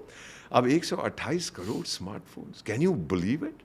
किस रफ्तार से। मैं तो किसी को नहीं जानता जिसके पास स्मार्टफोन है। हाँ मैं खुद हूँ, मेरे पास नहीं है, नहीं मेरी बेटी ने एक मेरे को भेजा था, वो मेरे पास है, सॉरी, लेकिन मेरे को वो फीचर फ़ोन बड़ा अच्छा लगा, बुढ़ा हो गया। So if you look at this digital public infrastructure, 100 से ज़्यादा देश हमसे सीखना चाहते हैं। अब पेमेंट, मेरी पत्नी और मैं कैलकुलेट कर रहे थे, हम 2 ही इकट्ठे रहते हैं, बच्चे हमारे विदेश में, कि हम लोग महीने में, पिछले महीने हमने कोई 90 से ज़्यादा प्रतिशत हमारी खरीदारी ऑनलाइन की 6,000 डिजिटल ट्रांजैक्शन पर सेकंड, 6,000 पर सेकंड। अमेरिका, चीन और यूरोप मिला के इतने नहीं करते। यू नो हम लोग तो we have gone mad as far as connectivity is concerned. 1/3 हिस्सा आपकी इकोनॉमी का डिजिटल इकोनॉमी है। तो प्राइम मिनिस्टर जब बात करते हैं ऑफ कैशलेस या लेस कैश सोसाइटी, वो तो हम देख रहे हैं। ब्लैक मनी का जनरेशन भी उतना ही कम हो गया। फिर उसने फाइनली बात की थी चाणक्य ने एजुकेशन की। मैंने आपको बता दिया कॉलेज यूनिवर्सिटी, जब मेरा निर्माण भारत में हुआ था 500 कॉलेज और यूनिवर्सिटीज़ थे, 500 when I was made in India. आज मेरे पास 60,000 है, 15 लाख स्कूल हैं, 15 लाख स्कूल हैं मेरी माँ भारत में। और मैं बताऊं, अमेरिका की आबादी 34 करोड़ की है, भारत में 34 करोड़ विद्यार्थी हैं। कौन रोकेगा इस देश को? भविष्य का रास्ता मेरे सामने है, तभी तो सब आते हैं। We are the youngest country in the world. 29 साल है मेरी मीडियन एज, यानी 70 करोड़ भारतवासी, 140 करोड़ की आबादी है, 70 करोड़ भारतवासी आपकी तरह और मेरी तरह, हमारी उम्र 29 से कम है, और 70 करोड़ की उनकी तरह 29 से थोड़ी सी ज़्यादा है। तो ये जवानी है ना भारत की। बिल्कुल। क्या है, किसकी जवानी? वो गाना आता है ना फिल्म में, लीला की जवानी, हम तेरे को नहीं देंगे अपनी जवानी। सब मेरे पास आ रहे हैं। We want the young people from India. चीन से नहीं लेंगे, बेईमानी करेंगे। और मैं आपको फिर बता देता हूँ, मुस्लिम देशों से नहीं लेंगे। ब्रिटेन तो बहुत पछता रहा है, फ्रांस बहुत पछता रहा है, जर्मनी बहुत पछता रहा है कि हमको ये लोग नहीं चाहिए। आके दंगा करते हैं, शादियाँ करते हैं, और जब हम कहते हैं आपकी शादी होगी तो बोले तो मैं तो 4 से कर सकता हूँ। तो यूरोप में ये करेक्टिव मेजर्स हो पाएगा? 100%, बट इट्स टू लेट। अभी टू लेट तो नहीं है, but they are starting now. Hungary के जो प्राइम मिनिस्टर, हम लोग एक ही यूनिवर्सिटी में पढ़े हुए हैं, सोरबोन इन पेरिस, जहाँ मैंने अपनी मास्टर्स की थी, वो बड़ी अच्छी बात कहता है, विक्टर ओरबान। लोग कहते हैं पागल है, कहता है I love Muslims but they should stay in their own country. मेरे पास मत आओ, मेरे को पसंद नहीं है बिल्कुल। बहुत देशों में तो अभी ऑप्शंस क्या है उनके पास? बाहर निकालो इनको, that's the only way. Illegal immigrants को बाहर निकालो, इनको अंदर मत आने दो, और फिर जो आप बेनिफिट्स देते हैं आप डिक्लेयर करिए कि कोई शारिया फारिया कुछ नहीं, एक से ज़्यादा शादी करेगा तो जूते मारेंगे उसको। दैट इज़ द वे यार। तो बहुत लोग इसकी बात, फ्रांस में ललाइटे कहते थे जब मैं फ्रांस में था, कि वो लोग बड़ा डेमोन्स्ट्रेशंस का बड़ा शौक है उनको, यू नो, सड़क पर निकलना। तो जब जैसे ही मौसम ठीक होता था, सर्दी गई और अप्रैल मई का महीना आया, तो मैं यूनिवर्सिटी में तो रोज़ मैसेज, समय सोशल मीडिया तो हाथ से मैसेज आता, भाई आज नीचे आ जाना 3 बजे डेमोन्स्ट्रेशन करना है। मैंने कहा किसके लिए? अरे वो छोड़ो ना, करना है तो भाई ये नीचे। So the French love to demonstrate. लेकिन अब उन्होंने शुरू कर दिया है अगेंस्ट इस्लामिक रेडिकलिज्म। फ्रांस को बहुत तकलीफ है, 5% उसकी आबादी इस्लामिस्ट है, नॉट जस्ट मुस्लिम, इस्लामिस्ट जो हार्ड कोर रेडिकल्स है। मुझे लोग कहते हैं ये मॉडरेट मुस्लिम्स है। मैंने कहा तेरे पास टेक्नोलॉजी मशीन है कि उसके मन में घुस के देख रहा है कि वो मॉडरेट है कि रेडिकल है? This nonsense that are. अरे मॉडरेट कौन होता है, रेडिकल कौन होता है? आपको कैसे मालूम है कि मैं मॉडरेट सनातनी हूँ या रेडिकल सनातनी हूँ? आपको तो नहीं पता है। जो मैं कहता हूँ उससे पता लगेगा शायद, मैं कुछ भी कह सकता हूँ, मेरे मन में कैसे घुसोगे आप? सो this is what Europe is now understanding कि हमसे गलती हो गई थी। हम बड़ा फ्रीडम और डेमोक्रेसी, अमेरिका में देख लो, अपने फर्स्ट टर्म में वो जो मैकडोनल्ड ट्रंप है, मैकडोनल्ड नहीं क्या नाम है उसका, मैं भूल जाता, हाँ वही मैकडोनल्ड ट्रंप ने बोला डोनाल्ड ट्रंप, क्या डोनाल्ड ट्रंप, डोनाल्ड, अच्छा एक वो बाइट चलाई मोदी जी वाली, मिस्टर डोनाल्ड ट्रंप। अच्छा ओके ये काट देना स्टार्ट। हाँ चलिए, 2 लैंड्स का ट्रंप, तो 2 लैंड ट्रंप हो गए। अब यू नो डोनाल्ड ट्रंप भी फर्स्ट टर्म में उसने वीज़ा बैन लगा दिया 6-7 देशों पे, मुस्लिम देशों पे। भाई द रियलिटी इज़ टुडे, माने ना माने, और जो भी इस्लामिक धर्म से संबंध रखते हैं, मैं आपसे स्पष्ट रूप से कहना चाहता हूँ, आप अपने आप को जो मर्जी कहिए, you are not liked anywhere in the world. Georgia में मैं आपका राजदूत, सुनिए कहानी बड़ी मज़ेदार है सर। जॉर्जिया में मैं आपका राजदूत था। पहले दिन वहाँ की जो इंडियन कम्युनिटी थी, 200-300 लोग थे, टिबिलिसी राजधानी है, मुझे बुलाया डिनर के लिए। मैं कहा यार बिल्कुल मज़ा आएगा, मैं जॉर्जिया में आया हूँ, इंडियन फूड खाएंगे। रेस्टोरेंट का नाम था न्यू दिल्ली, नई दिल्ली। बड़ा अच्छा खाना था, नान थे और सब्जी बड़ी अच्छी बनाई, दाल बड़ी अच्छी बनाई। फिर मैंने कहा हमेशा मेरी आदत है कि भाई शेफ़ को ज़रा धन्यवाद बोलूँ। कहते सर मालिक जो है वो खुद ही शेफ़ है। मैं बुलाओ भाई, लेट मी शेक हैंड्स। आया तो मैंने कहा क्या नाम है, कोई मुस्लिम नाम उसने बताया। तो मैंने कहा कहाँ का रहने वाला है बेटा? कहता लाहौर का। तो मैंने कहा इसका नाम न्यू दिल्ली क्यों है? कहता सर अगर मैं इस्लामाबाद रखूँगा तो कौन आएगा यहाँ पर? सही बात है। सो आई हैव सीन दिस। फिर वो एक एक्टर होती थी पाकिस्तान की, मुझे याद नहीं है, कोई बॉलीवुड की फिल्म बनाने, जॉर्जिया बड़ी खूबसूरत जगह है, तो वहाँ पे फिल्म बनाने आई, पूरी टीम आई 25 लोगों की। 24 जिनके पास इंडियन पासपोर्ट थे वो तो पार कर गए, इसके पास पाकिस्तान का तो बिठा लिया इसको। और फिर रोई कि 2 घंटे तक मुझसे पूछते रहे, अब तू किस आतंकी को जानती है, कहाँ मिली, कहाँ गई? अरे जॉर्जिया को क्या लेना देना, लेकिन वो भी बड़े सतर्क हैं कि हमें भी इस्लामिक टेरर नहीं चाहिए अपने देश के अंदर। तो ये चीज़ें हैं जो right sir, which is the reality. You know, आप जितना मर्जी डिनाई करिए ठीक है कि नहीं है बड़े अच्छे लोग, अरे अच्छे लोग अपने घर में, वो हमने क्या है, हमने देखी है इन लोगों की हकीकत, लेकिन दिल के खुश रखने को गालिब ये ख्याल अच्छा है। सर। एक डिप्लोमेट के लिए, एक एम्बेसडर के लिए सबसे रिस्की कंट्री कौन सी है? ये बड़ा मुश्किल है कहना। मिसाल के तौर पर सूडान में जब मैं आपका राजदूत था तो वहाँ पर हमारे 4 ऑयल वर्कर्स, यंग बॉयज़, अपहरण कर लिया एक अरब रेजिस्टेंस ग्रुप में। मैं अरबी बोलता हूँ फ्लुएंटली, तो मैंने उनके साथ संपर्क किया। मैंने कहा यार छोड़ दो, अरे बच्चे हैं। बोले नहीं, वो सब पैसा लेते हैं ना, उसके लिए उनको चाहिए वो रैंसम जिसको कहते हैं, क्या बोलते हैं हिंदी में जो उसका भी शब्द है, किसी को अपहरण कर लो वापस फिरौती, हाँ वो देनी पड़ती है। तो फिर मैंने उनके जो चीफ था उससे बातचीत की। मैंने कहा यार टाइगर बच्चे हैं, छोड़, तुम लोग मुझे ले लो, मैं I am willing to become hostage. तो वो कहता है पैसे से आपकी सरकार कितने देगी? मैंने कहा 5 रुपये मिल जाएंगे, बाकी आपने जो करना है करो। खैर फिर मेरे को दिल्ली से बहुत झाड़ा है, अभी वो बताता हूँ। तो कि क्योंकि आपने खुद को ऑफर किया, वो पूरा मीडिया में आ गया। ये बात कर रहा हूँ 2007 की, मेरा कहना 2008 की। तो फिर उनको छोड़ा नहीं, 2 भाग गए, एक को मार दिया, एक को मेरे वहाँ की फ़ौज ने ऑपरेशन में छुड़ा लिया। जो भाग गए थे वो भी आ गए। जब दिल्ली से मुझे ये रॉकेट आया कि आपने क्यों अपने आप को ऑफ़र किया, मैंने कहा यार गलती हो गई, अगली बार नहीं करूँगा। तो कहने लगे कि जो मेरे कोर्स में जो मेरे जो सेक्रेटरी थे, सचिव थे विदेश मंत्री, उन्होंने कहा दीपक सुन, अब यहाँ पर तूफान उड़ रहा है, बन रहा है भारत में, दिल्ली में, विदेश मंत्रालय में, और तेरी तरफ आ रहा है, तू बच जा, ये जो तूने किया ठीक नहीं था, अब तूफान से बच। उसका एक लाइन का मैंने जवाब दिया, आज तक लोग उसकी बात करते हैं। मैंने क्या जवाब दिया? मैं कहा टाइगर तू कह रहा ना तूफान आ रहा है, मैं ही तो तूफान हूँ। उसने कहा ये बाज नहीं आएगा।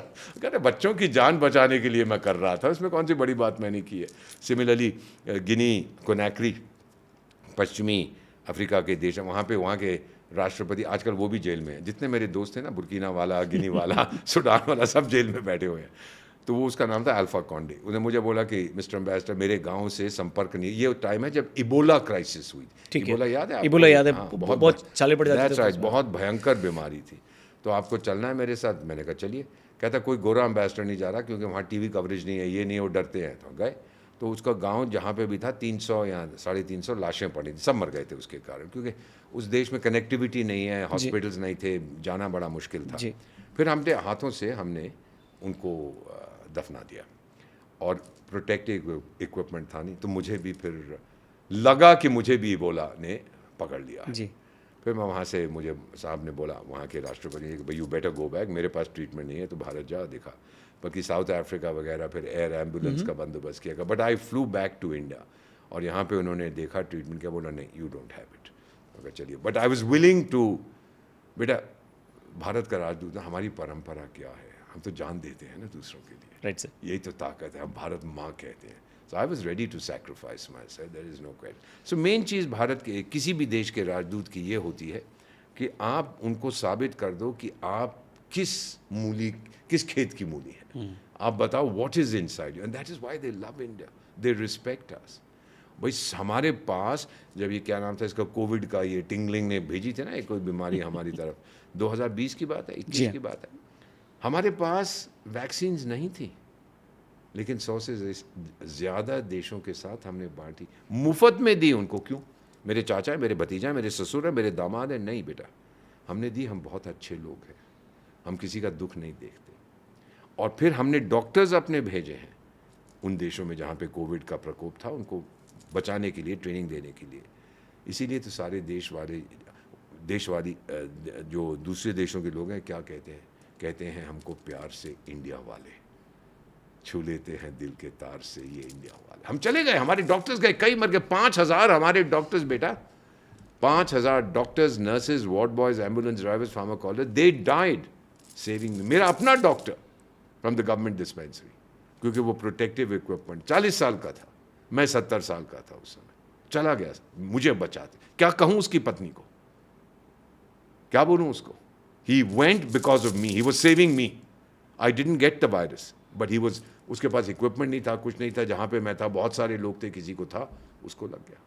ही वेंट ट्राइंग टू प्रोटेक्ट। ये ताकत है। वो मैकडोनाल्ड ट्रम्प ने क्या बोला था, India has been great, we will never forget. Burj Khalifa आपके रंगों में रंगा हुआ है। Right sir. You know these are things, these are very powerful messages. पर फिर सर भी आपके अब समस्या आ रही है आजकल जो हम बात कर रहे हैं, कहते हैं कोई वायरस फिर से आ रहा है, चीनियों ने कुछ और बेईमानी की है, वील डील विद इट। लेकिन सारी दुनिया में अब तो हमारी इतना एक्सपीरियंस है, सारी वैक्सीन्स भारत में बनती है एट्सेट्रा, फिर भी कोई समस्या हुई वो सबसे पहले मेरे पास आएंगे, प्लीज़ हेल्प। उनको पता है भारत मना नहीं करेगा। पर सर आपके कुछ डिप्लोमेट्स पे इल्ज़ाम भी लगे हैं, संजय कुमार वर्मा जी और उनकी टीम को कनाडा में बोला गया। पर उससे पहले जो सवाल मेरा है वो ये है कि क्योंकि आपने महाभारत की बात की और आपने कहा कि भगवान श्री कृष्ण ने अर्जुन से कहा कि मारना नहीं है, वध करना है, तो निज्जर को मारा गया या वध हुआ था? कल सुबह बताऊंगा। क्योंकि उसका इल्ज़ाम संजय जी और उनकी टीम पर ये चलने दीजिए। Sanjay Verma is one of our best ambassadors, outstanding. और वो एक बेवकूफ़ होता था वहाँ, उसका मैं नाम बताता हूँ आपको, जस्ट आउट वो जो प्राइम मिनिस्टर ट्रूडो, जस्टिन या just out, just out Trudeau, ऐसा कुछ था, जस्ट आउट, तो आउट हो गया ना अभी, तो आउट हो गया। वो बेवकूफ़ था। अरे अब मैं उसके बारे में मुझे आई लाइक द फेलो, उसका सेल्फ कॉन्फिडेंस ज़ीरो, हर चीज़ में। हाँ, I spoke to my allies and our friends and our partners. अबे कमीने, मैं किसी से बात नहीं करता जब तेरे साथ मेरी दुश्मनी है, मैं डायरेक्टली डील कर। We have spoken to our allies and we have said Bharat के छोले मत खाना। अबे कमीने, तू अपने एलाइज और फ्रेंड्स के साथ ये बात कर रहा है, बेवकूफ़। I am very please. उसने इतना नुकसान किया उस देश का। हम वो कनाडा के लोग ही कहते हैं हमारी समस्या इन्फ्लेशन है, हाउसिंग है, ये है, वो है। उसको कोई फ़र्क ही नहीं था, वो तो छोकरियों के पीछे दौड़ता। उसकी पत्नी भी भाग गई थी उसको छोड़ के। अच्छा, ये तक नौबत आ गई थी कि वो हर जगह पहुंच जाता था, जहाँ पे सरदार निज्जर जी उसको बुलाते थे, यहाँ सिख कम्युनिटी, तो वहाँ जाके ऐसे ऐसे करता था कि जी मैं भांगड़ा सीख लिया, भारत में भी आया था, ऐसे ऐसे कर। लोगों ने कहा यार इसको क्या बात है, ये तो जो डांस कर रहा है ये तो लगता है कि वो कौन सी वो क्या है, वो कोलकाता में जो बाज़ार है जहाँ ये शीला की जवानी वाली नाचती है ना, जो ये वैसा कर रहा था खड़ा हो गया, बेवकूफ़ आदमी। अच्छा हुआ चला गया। अब आप कोई नाम नहीं सुनते उसका, बिल्कुल। लेकिन जो नुकसान उसने अपने देश को किया, Sanjay Verma is outstanding diplomat. I mean there is no question. हमने अगर किसी को आज का हम क्यों मरवाएं भाई? आजकल तो एक नई संस्था शुरू हो गई, अज्ञात लोगों का क्लब। वो कौन है उसका प्रेसिडेंट, पता करो ना कौन है। वो तो मारते फिरते जिसको अननोन गनमैन। अननोन गन में। और फिर एक दूसरा भी है वो सद्दाम नुन्नू नहीं पुन्नू ऐसा ही कुछ नाम है उसका, वो भी CIA का आदमी है, कोई अमेरिका में कभी कनाडा में कभी, और बड़े बड़े ओ मैं ये कर दूंगा वो, अरे कर ना कमीने, तेरे में दम कहाँ है, तू यहाँ आ जा, तेरे को बताएंगे कौन होता है। सुन भाई पुन्नू, और ये जो क्या है ये फूल मार्शल जो इसको बना दिया है पाकिस्तान वालों ने, वही पिंजड़े वाली मुनरिया, वही वाला है गाना नहीं है, पिंजड़े वाली उड़ उड़ बैठी हलवैया दुकनिया हाय, शब्द रस तो इसने ले लिया, क्या बचा तेरे लिए पिंजड़े वाली मुनरिया। मैं एक चीज़ पिंजड़े वाली सुन, मैं सीधा आंख से आंख मिला के, क्योंकि अब भारत आंख झुका के नहीं, आंख उठा के नहीं, आंख से आंख मिला के बात करता है। अगर तू ये पॉडकास्ट देख रहा है और ये बहुत पॉपुलर है, रौनक साहब की जो पॉडकास्ट है पूरी दुनिया में, मैं एक संदेश तेरे को देख रहा हूँ, सुन। तूने 26 हमारी बेटियों का सिंदूर मिटाया था ना, उन 26 के 26 को तेरे खून से हम सिंदूर देंगे। ये मैं धमकी नहीं दे रहा तेरे को मुनरिया, ये एक पठान का वादा है। और एक चीज़ तेरे को और बताता हूँ पठानों के बारे में। किसी ने कहा है भगवान आपको बचाए शेर के दांत से, कोबरा के जहर से और पठान के बदले से। ये मेरा बदला होगा। तू देखता जा, भाग जहाँ भाग सकता है, दुनिया के किसी कोने में चला जा। इतना याद रख कि मैं भारतवासी इसलिए नहीं हूँ कि मैं भारत में बसता हूँ, मैं भारतवासी इसलिए हूँ कि भारत मुझ में बसता है। मैं आऊँगा मुनरिया और देख तेरा क्या हाल करूँगा। रुक जा, मैं आ रहा हूँ। सर आप एम्बेसडर रहे इतनी सारी कंट्रीज़ में, और मुनरिया के लिए मेरा स्पेशल मैसेज था। Thank you very much. पिंजड़े वाली मुनरिया भेज देना उसको। बिल्कुल सर, एक टेप भेज देना उसको। देख लिया होगा। इनफैक्ट हमारे कई चैनल हैं, उसमें से एक आध चैनल पाकिस्तान में बैन भी हो गए। ओह वेरी गुड, मुबारक हो मुबारक हो। उसको उन्होंने बैन कर दिया। वो कह रहे थे कि आपका कंटेंट हम अपने देश में नहीं दिखा सकते। क्यों? वो तो बड़ा फ्रीडम ऑफ स्पीच होता है वहाँ पे। और वो कौन है वो क्रिकेट खिलाड़ी जो एक होता था, डिम क्या नाम है उसका, आजकल जेल में बैठा हुआ है। हाँ, बैठे नहीं हुए, औंधे मुँह लेटे हुए हैं उनके साथ। मतलब वो ऐसे नहीं लेट पाते क्योंकि शायद कुछ हो गया तो इसलिए तब पीठ में बहुत ठोक दिया उसको। पीठ नहीं, उससे थोड़ा नीचे। अच्छा नीचे मारा। तो उसको जेल में पीठ से रखा। नीचे, जांग से ऊपर। He is a very understand, he is a very popular leader कहते हैं amongst the people of that country, लेकिन उसको भी जेल में बंद कर रखा। क्या पाकिस्तानी आवाम बेवकूफ़ है क्या, या नहीं? नहीं, मैं आपको एक चीज़ बताऊं, उनके पास और कोई तरीका नहीं है, ये ऑप्शन नहीं है कोई ऑप्शन। ये जो आप लोग चीन के साथ दोस्ती करें, भाई आप पाकिस्तानी आवाम आपसे पूछा चीन का आपका सिमिलैरिटी क्या है? वो अभी तक तो Islamic People's Republic of China बना नहीं है। वो इस्लाम से नफरत करता है, सुनिए, नफरत करता है आपसे, क्योंकि आप बड़े ही इस्लामिक बने फिरते हैं। इस्लामिक दुनिया का शहंशाह कौन है भाई? पाकिस्तान कहता है मेरे पास न्यूक्लियर बॉम्ब है तो मैं हूँ। सऊदी अरेबिया कहता है चुप, झापड़ मारूंगा, दोनों मस्जिदें तो मेरे पास है, मैं हूँ, पैसा भी मेरे पास है। तुर्की कहता है अबे चुप करो दोनों, मेरे पास देख कितनी, मैं नेटो का मेंबर हूँ, मैं हूँ। ईरान कहता है टाइगर मुझे भूल गए, मैं भी बहुत शक्तिशाली हूँ, लीडर तो मैं हूँ। तो अब आपस में लीडर ही कोई तय करेगा तो फिर क्या होगा इस धर्म का? बेसिक इशू जो मैं पाकिस्तानी आवाम को एक संदेश देना चाहता हूँ, चीन आपका दोस्त नहीं है टाइगर। बेटा एक जब हम विदेश सेवा में जाते हैं ना, पहली चीज़ सीखते हैं Schwarzenberg principle. Felix Schwarzenberg Austria के विदेश मंत्री होते थे 19वीं शताब्दी के मध्य में। उसमें ऑस्ट्रो हंगेरियन एम्पायर होता था, बहुत बड़ा हैब्सबर्ग एम्पायर, यूरोप का सबसे बड़ा था। तो ये जब मजियार लोग थे हंगेरियन, ये ठोक रहे थे उनके शहनशाह को। और उस समय 19वीं शताब्दी में जितने ये शहनशाह थे यूरोप में, वो सब चाचा ताया भतीजा दामाद ससुर, वो सब आपस में कोई इसका बहनोई है, कोई ये है, कोई वो, आपस में रिश्तेदार थे। अब जब उनकी पिटाई हो रही थी तो ऑस्ट्रिया हंगेरियन एम्पायर के शहनशाह ने रूस के ज़ार को बोला, ओ यार टाइगर मेरी मदद करिए, मजियार मुझे बड़ा ठोक रहे हैं। तो फिर उसने अपनी फ़ौज भेजी, उन्होंने मजियारों को ठोक दिया। तो लोगों ने फिर फीलिक्स श्वार्ज़ेनबर्ग से कहा देख भाई रूस ने तेरी मदद की है, अब तो आप हमेशा के लिए रूस के आभारी रहेंगे। और फिर इसने एक जवाब दिया जो हम पहली चीज़ सीखते हैं। उसने कहा दुनिया चकित हो जाएगी देखकर कि ऑस्ट्रिया कितना एहसान फरामोश है। We will surprise the world with our ingratitude. Gratitude नाम की कोई चीज़ नहीं होती इंटरनेशनल, ये पहली चीज़ हम सीख। तो अगर आप सोच रहे हैं कि चीन की जो चमचागिरी आप करते हैं, ओ हमारा खुदा है, हमारा भगवान है, अब बलोचिस्तान में आप जानते हैं मिनरल्स आपके सारे बलोचिस्तान में, अब 1 ट्रिलियन 2 ट्रिलियन 10 ट्रिलियन किसको क्या मालूम क्या, लेकिन सोना है, गैस है, कॉपर है, वहाँ पर ऑलरेडी कनेडियंस माइनिंग शुरू कर दी है चाइनीज़ ने। अब बलोचिस्तान ने जिस दिन आज़ादी घोषणा कर दी, चीन को क्या फ़र्क पड़ता है? जैसे उसने अब तालिबान के साथ किया था, मुल्ला बरादर को ले गए थे, अरे आप तो भगवान हैं, आप तो खुदा हैं, हमें मत ठोकिएगा, लेकिन वो ठोक रहा है उनको। तो ये बलूचिस्तान, जिस दिन आपने आज़ादी घोषित कर दी बलूचिस्तान ने, चीन बोलेगा पाकिस्तान हाँ हाँ हाँ ये साउथ अफ्रीका के पास कोई देश है ना, मैं तो बलूचिस्तान के साथ दोस्ती करता हूँ। ही विल, जैसे चाय में मक्खी गिर जाती उठा के तुमको बाहर फेंक देगा। ये मत सोचिए कि वो आपका, ये आप कहते हैं पहाड़ों से ऊंची दोस्ती है, समुंदर से गहरी है, शहद से मीठी है। अरे शहद आपका बकवास बनकर चूहे खा गए हैं, वो पहाड़ भी सिंक कर गया, अब जो समुंदर है वो ख़त्म हो गया, पानी नहीं है। तो ये आप याद रखिए कि ये आपके वफादार दोस्त नहीं हैं, ना कभी बनेंगे। What do you have in common? ना आपकी भाषा कॉमन है, ना आपका धर्म कॉमन है, ना आपके विचार कॉमन है। चाइना के साथ क्या है आपका? बस यही है कि भारत को आप लोगों ने सताना है। और यूरोप जो है, मैं आपको ये बताता हूँ, सुन लीजिएगा मैं क्या बोल रहा हूँ। पश्चिमी देश, उन्होंने चीन को बढ़ाया, सब जानते हैं, ठीक है, कहाँ से कहाँ पहुँचा दिया भाई। अरे अगर एक रुमाल हम हर चीनी को बेचेंगे तो 150 करोड़ रुमाल बेच देंगे, ये वो चाइना को डेवलप किया। मैं अमेरिका में पोस्टेड था इन द 1980s, मैं पतलून खरीदता था $10 की, वो जो दुकान वाला था कभी सेल पे उसको 8 की कर देता था। मैंने कहा कि $2 के, कहते सर $4 की तो हम बनाते हैं, बाकी हमारा प्रॉफिट है। तो चीनी आज $4 की बनाते हो, मैं 1 पैसे में बना के दूंगा। ओ चाइना ग्रेट ग्रेट, उसको फिर उन्होंने उठा दिया और फिर चीन उन्हीं को आंखें दिखाने लगा। अब ये जो मैं बता रहा हूँ, ये मेरा तजुर्बा है कि अब वो कह रहे हैं हमने चीन को उठाकर गलती कर दी। अब काउंटरवेट कौन है? भारत है।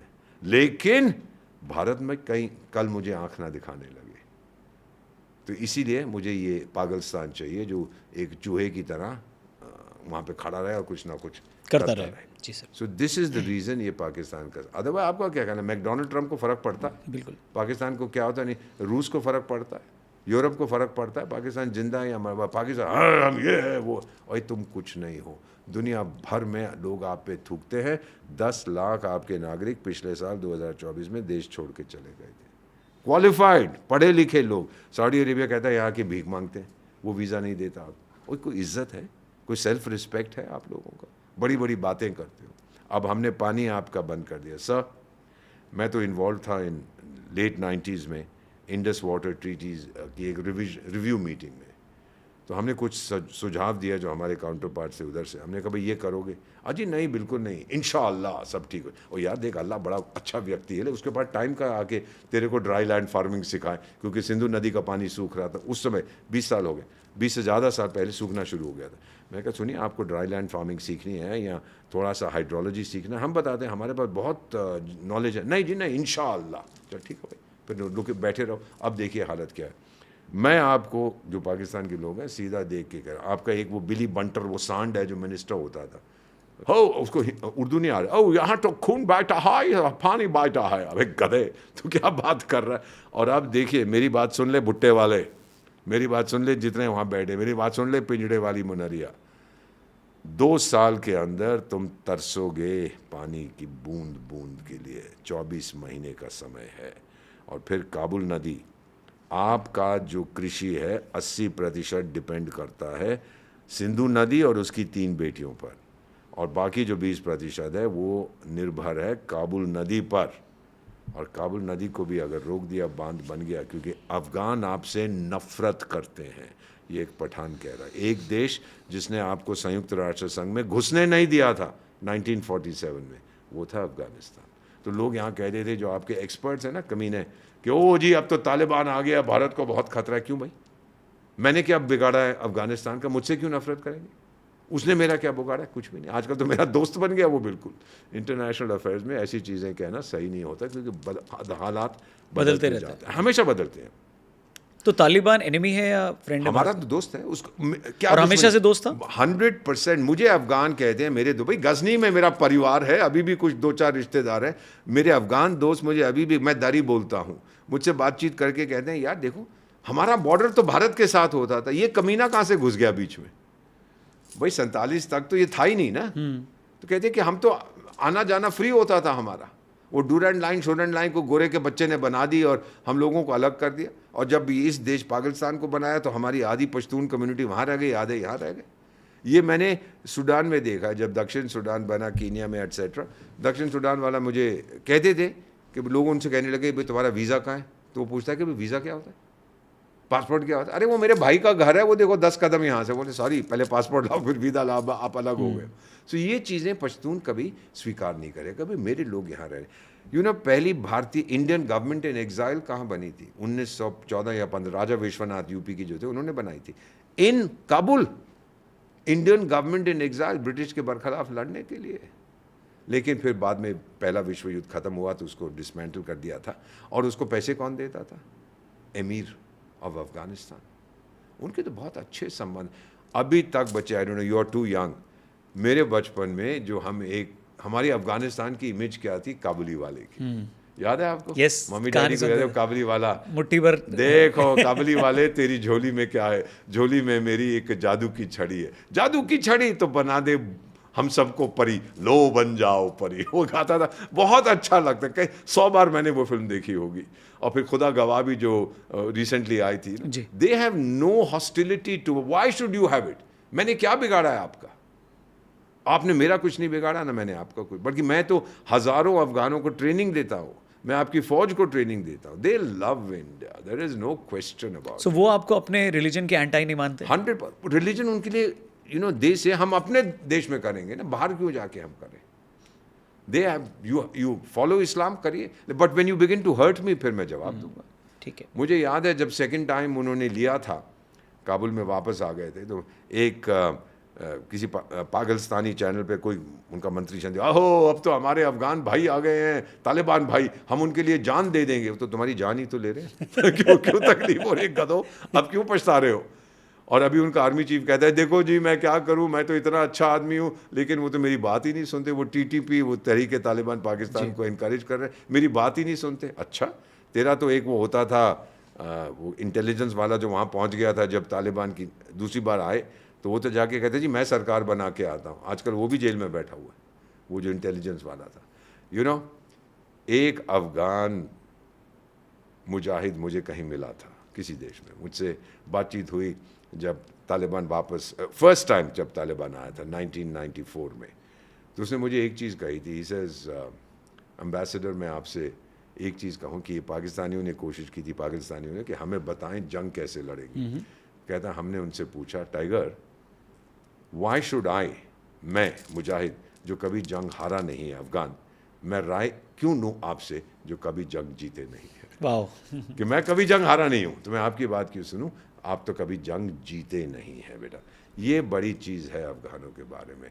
एंड बलूचिस्तान, कभी अगेन, नवाब अकबर खान बुगती होते थे, उनके बहुत लीडर थे, वो चीफ मिनिस्टर भी थे, गवर्नर भी थे, फिर सरकार से अनबन होगी तो मुझे बेटा कहते थे। न्यूयॉर्क में हम मिलते थे, and when I was posted there, very fine, very handsome chap, Bugti community के थे। तो कई बार मुझसे कहते थे कि तू आ जाना हमारी तरफ बलूचिस्तान। मैंने कहा सर महामहिम मुझे बख्शो। कहते अरे क्या फ़र्क पड़ता है, वहाँ तो बहुत सारी होंगी। मैं कहा सर एक तो संभाली नहीं जाती और कहाँ से मैं लूँगा। फिर उसको मार दिया था, किसी केव वगैरह में छुपा हुआ था। तो उसने मुझे एक चीज़ कही थी, बेटा उस समय मुझे समझ नहीं आया क्या कह रहा है। कह रहे थे कि शायद 1947-48 में हमने गलती कर दी थी, क्योंकि खान ऑफ कलाट, कलाट तो दिल है बलूचिस्तान का। खान ऑफ कलाट ने कहा, जब ये क्रिप्स चिप्स मिशन आया था भारत के सेकेंड वर्ल्ड वॉर के दौरान, कि ये करेंगे वो करेंगे, तो खान ऑफ कलाट ने उस मिशन को, ब्रिटिश मिशन था, कि बोला भाई देखो अगर भारत छोड़ के जा रहे हो तो मैं तो आज़ाद हो जाऊँगा, क्योंकि मैं शुरू से आज़ाद था। और उसकी जो लीगल पोजीशन जी, किसने वो गोरे के सामने रखी थी मालूम है? उस वकील का, बड़ा शातिर वकील था, उसका नाम था मोहम्मद अली जिन्ना। और फिर जब वो गवर्नर जनरल बन गया, अपनी फौज भेज के खान और कलात को पीट के तो कलात को और बलूचिस्तान को हासिल कर लिया। सो बलोच जो हैं, they are a very good people. मेरे तो बहुत से दोस्त हैं बलोच, मिलता रहता हूँ, इनकी मीटिंग्स होती रहती है, मैं जाता हूँ, खुले आम जाता है, आई डोंट केयर। बस ये पहले इनके पास नंबर्स की कमी थी, अब तो इन्होंने सुइसाइड बॉम्बिंग शुरू कर दी है और ट्रेन को हाईजैक कर लेते हैं, शहर को पकड़ लेते हैं। अरे कहाँ गई मुनरिया तेरी फौज? अब तो मैंने ये भी सुना है, एंड ट्रू, पाकिस्तानी आर्मी या सिविल सर्वेंट जिनकी बलूचिस्तान में पोस्टिंग होती है, वो इस्लामाबाद फोन कर, मम्मी डैडी जाके किसी को बोलो मुझे वापस बुला ले यहाँ से। ये तो हालत है, ये तो हालत है सर। सर अब ऑपरेशन सिंदूर के बाद और जब ये so called cease fire Trump ने, सीज फायर तो नहीं था, हाँ इसलिए मैंने ट्रंप ने अनाउंस किया, ये बोला मैंने। hostility, हाँ। ऑपरेशन सिंदूर के बाद कुछ लोगों की कंप्लेंट, शिकायत या दुख ये है कि यही वो मौका था जब पाकिस्तान ऑक्यूपाइड जम्मू कश्मीर आप ले सकते थे, अब आपने ये चांस मिस कर दिया, अब आप नहीं ले पाएंगे। कैसे लेते, फिर जाके लड़ते वहाँ पे, लेना उसको। Let me put it you like this, हमारी ट्रेनिंग क्या होती है, आप मीडिया है, आप मुझे बताते हैं क्या हुआ है, मैं समझने की कोशिश करता हूँ क्यों हुआ है, वो हमारी ट्रेनिंग होती है। मान लीजिए मैंने कल ले लिया, एक तो 20 लाख वहाँ पे बैठे हुए हैं, कुछ बहुत से उनमें से कट्टर हैं। Do I want 20 lakh? I don't no. और ले भी लिया, फिर वॉट? अगर जंग के जरिए मैंने लिया, फिर वॉट? बहुत नुकसान होगा दोनों तरफ, लोग मारे जाएंगे। Do I want that? Kargil में क्या हुआ था, ये मैं आपको एक चीज़ बता देता हूँ बेटा, अब इसको सुनिएगा, मैं अक्सर इसकी बात नहीं करता। एक बहुत मशहूर जर्मन 18वीं 19वीं शताब्दी में थे, उनका नाम था जॉर्ज कहते हैं, जॉर्ग विल्हेल्म हेगल, HEGEL। वो एक फिलोसोफर हिस्टोरियन थे। तो उनकी एक बड़ी मशहूर कहावत है जो कार्ल मार्क्स कहते हैं, कार्ल मार्क्स ने कही थी, लेकिन ये हेगल की है, कि इतिहास में हर चीज़ 2 बार होती है। पहली बार as tragedy and second time as farce, as मजाक। यानी कहना चाहते थे कि इतिहास का सबक यह है कि इतिहास का कोई सबक नहीं है, लोग इतिहास से सीखते नहीं है। तो मैंने ये क्या देखा है, आपको याद होगा कारगिल की लड़ाई में वो एक होता था मशरूम, वहाँ का उसका नाम क्या, मुशर्रफ कोई था उनका जनरल, मुशर्रफ ऐसा कुछ था। तो उसने बाद में बयान दिया कि भाई मैं तो जंग जीता हुआ था, और ये बदमाश जो अपने आप को शरीफ कहता है, ये अमेरिका पहुंच गया और बिल्लू भाई क्लिंटन के पैर पर, वही अपना पंजाब का जो वहाँ का प्रेसिडेंट था बिल्लू भाई क्लिंटन, उसके पैर पकड़ लिए कि बचाओ, मैं मर गया। तो बिल्लू भाई ने फिर हमारे उस समय प्राइम मिनिस्टर थे अटल बिहारी वाजपेयी, उनसे बात की। हो सकता है लोग आप कहते हैं कि वहाँ पे कुछ एसेट्स थे, न्यूक्लियर एसेट्स अमेरिका के भी वहाँ रखे हुए थे, उन्होंने कहा आप बंद करिए इस जंग को। तो अटल बिहारी वाजपेयी साहब ने कहा कि आप बताइए, आपने मुझे फ़ोन किया, क्या करूँ मैं, मेरी फ़ौज तो कह रही है हम नहीं रुकने वाले जब तक ये सब भाग ना जाए। कहता अच्छा ये बदमाश जो शरीफ है, कहता मैं सबको वहाँ से बाहर निकाल दूँ। क्या अमेरिका ने मध्यस्थता की? क्या हमने उनकी बात सुनी? नहीं। बाद में इस मुशर्रफ ने कहा कि मैं तो जीत गया था, ये बदमाश जो शरीफ कहता है इसने जाके सब कुछ मेरा चौपट कर दिया अमेरिका में, तो उसको बाहर निकाल दिया। So that is the first time this happened. उसने सारा आरोप, ब्लेम लगाया इस कमीने पर, ये बदमाश जो अपने आप को शरीफ कहता है, नवाज शरीफ। हाँ, ठीक है। ये जो मुशर्रफ है, क्या नाम है, रंगरेज मुशर्रफ, तो इसने जाके सारा उसके ऊपर लगा दिया। अब क्या होगा सुनिए सर, अब जो उसका भाई उस शरीफ बदमाश का, जो दूसरा छोटा शरीफ बदमाश है, उसने क्या बोला, ओ जी मेरे आर्मी चीफ ने मुझे फ़ोन किया, सर भारत हाथ जोड़ रहा है, कह रहा है कि आप अब जंग को बंद कर दीजिए, आपकी इंस्ट्रक्शंस क्या है। अब एक कमीने, तू तो उसके घर में जाके जूते पॉलिश करता है, वो तुझसे इंस्ट्रक्शन मांगे। सुनिए इसमें चाल है, चाल ये है कि मैंने उसको इंस्ट्रक्शन दिया कि कोई बात नहीं, अब आप जो है गोलाबारी बंद कर दो। मेरी बात सुन लीजिएगा सर, यही आदमी, ये पिंजड़े वाली मुनरिया, जब ये बाहर निकालेगा इसको, बोलेगा देखो जी मैं तो जीत रहा था, इसने जंग बंद करवा दी। सेम होगा आप कह रहे हैं? सेम, उसी यही चीज़। इसीलिए तो हेगल ने कहा, पहली बार as tragedy, second time as farce, as मजाक। ये नहीं समझ रहा, ये बेवकूफ़, अनपढ़ है काफ़ी, ये समझ नहीं रहा। मैं कहा 18वीं 19वीं पत्नी है उसकी इस समय, समझ नहीं रहा कि ये जो तूने बकवास कर दी है, ये तूने अपने आप नहीं कहा, ये जनरल साहब ने बताने की कोशिश की है दुनिया को कि हमारा सिविलियन कंट्रोल है, और तू फंस गया उस ट्रैप में। अरे मुझसे पूछा होता, मैं कहता गधे मत फंस इसके अंदर, ये इसी का प्रयोग करेगा। ये तो सारे वीडियोस हैं टीवी चैनल्स पे, तूने कहा बिल्कुल कि देखो जी ये खुद कह रहा है, इसने मुझे रोक दिया, नहीं तो मैं तो दिल्ली पहुंच गया था। Live with it. और हमने कुछ नहीं कहा। आपके प्रधानमंत्री, भारत के प्रधान, सर ये नेता है, सर ये विष्णु का अवतार है। आई से दिस माई सेल्फ। मुझे लोग कहते हैं आप नरेंद्र मोदी के चमचे हो, मैंने कहा ना बिल्कुल नहीं, महा चमचा हूँ, चमचा नहीं। Look at what he is doing for the country, कहाँ से कहाँ भारत की छवि को पहुँचा दिया। किसी कभी पीएम साहब ने ये बोला है कि मैं तो जी इस्लामाबाद पहुँचने वाला था? नॉनसेंस। आपके आर्मी चीफ ने बोला है? किसी ने कहा? हाँ, वो आपके चीफ ऑफ डिफेंस स्टाफ ने सिंगापुर की वो सिक्योरिटी कॉन्फ्रेंस होती कह दिया कि कुछ डैमेज हुआ है, सम प्लेन्स वो डाउन का मतलब है ज़मीन पर खड़े थे, बाद में हमने देखा कि ये चीज़ें चाहिए, हमने उड़ा दिया, बस वो शुरू हो गए। पार्लियामेंट में डिस्कस, कितने प्लेन गिर गए? ओ यार मुझसे क्यों पूछ रहे हो, उस परले से पूछो उसके कितने जहाज़ गिरे, वो नहीं पूछेंगे। So you know these are things, जब देश के अंदर पॉलिटिकल ऑपोजिशन जो है वो डेस्परेट हो जाती है, फ्रस्ट्रेट हो जाती है, फिर वो इस प्रकार के सवाल उठाते हैं। और मेरा अपना मानना है कि अगर नुकसान हुआ भी है, दैट इज़ नॉट इम्पॉर्टेंट। हाँ, 4 जहाज़ गिर गए, 2 गिर गए, 1 गिर गया, वो खरीद लेंगे, आप दोबारा आ जाएंगे। इम्पॉर्टेंट चीज़ ये होती है कि आपका जो लक्ष्य था शुरू में, आपने उसको हासिल किया कि नहीं। आपने आतंकी ठिकानों को हटा दिया, फिर उन्होंने आप पे हमला किया फौज ने, फिर आपने वापस किया, आपने उनके एयर बेसिस ध्वस्त कर दिए। न्यूक्लियर इशू वहाँ शुरू हो गई है, वहाँ पे वो इजिप्ट से ला रहे थे वो बोरॉन कार्बाइड, वो फुकुशिमा में भी उसका इस्तेमाल किया था, वो रेडिएशन को अब्जॉर्ब कर लेता। तो क्या अटैक किया था भारत ने न्यूक्लियर? देखिए, मैं आपको एक चीज़ बताता हूँ बेटा, वेरी क्विकली। हमारा एक अग्रीमेंट है उनके साथ कि जो आपकी सिविल न्यूक्लियर फैसिलिटीज़ हैं, आप उसकी लिस्ट मुझे 1 जनवरी हर साल को दो, मैं आपको दूंगा। आप मेरे को मत ठोकना, मैं आपको नहीं ठोक। सिविल न्यूक्लियर फैसिलिटी, बॉम्ब कहाँ रखा वो तो कोई नहीं बताएगा। इन कमीनों ने क्या किया कि एक बेस में, वो नूर खान बेस में, इन्होंने यूरेनियम को और शक्ति, एनरिचमेंट कहते हैं, सेंट्रीफ्यूज मशीन, वो मशीन घूमती रहती है और 3-4 साल में, जैसा ईरान कोशिश कर रहा है, यूरेनियम और शक्तिशाली हो जाए, वहाँ पे छुपा के रखा था इन्होंने, जो नहीं करना चाहिए था। और दूसरा, उसके लिए बिजली चाहिए।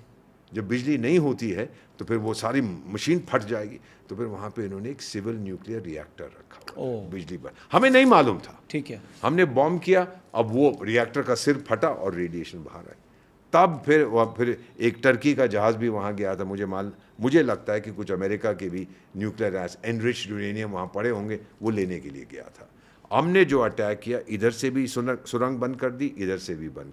कहते हैं कि 100 से ज़्यादा उनके फौज के लोग वहाँ जो काम कर रहे थे वो दब गए हैं, मल बाहर तो आ नहीं सकते, जिंदा हैं मर गए हैं किसी को नहीं पता। अब तो ख़त्म हो गया, 1000 साल तक तो कोई वहाँ जा नहीं सकता क्योंकि रेडिएशन इतना हो गया। तो वेस्टर्न मीडिया में ये सब क्यों नहीं आता सर? क्योंकि वेस्टर्न मीडिया क्या चाहता है, उसका इंटेंशन क्या है। जब हम पे हमला होता है,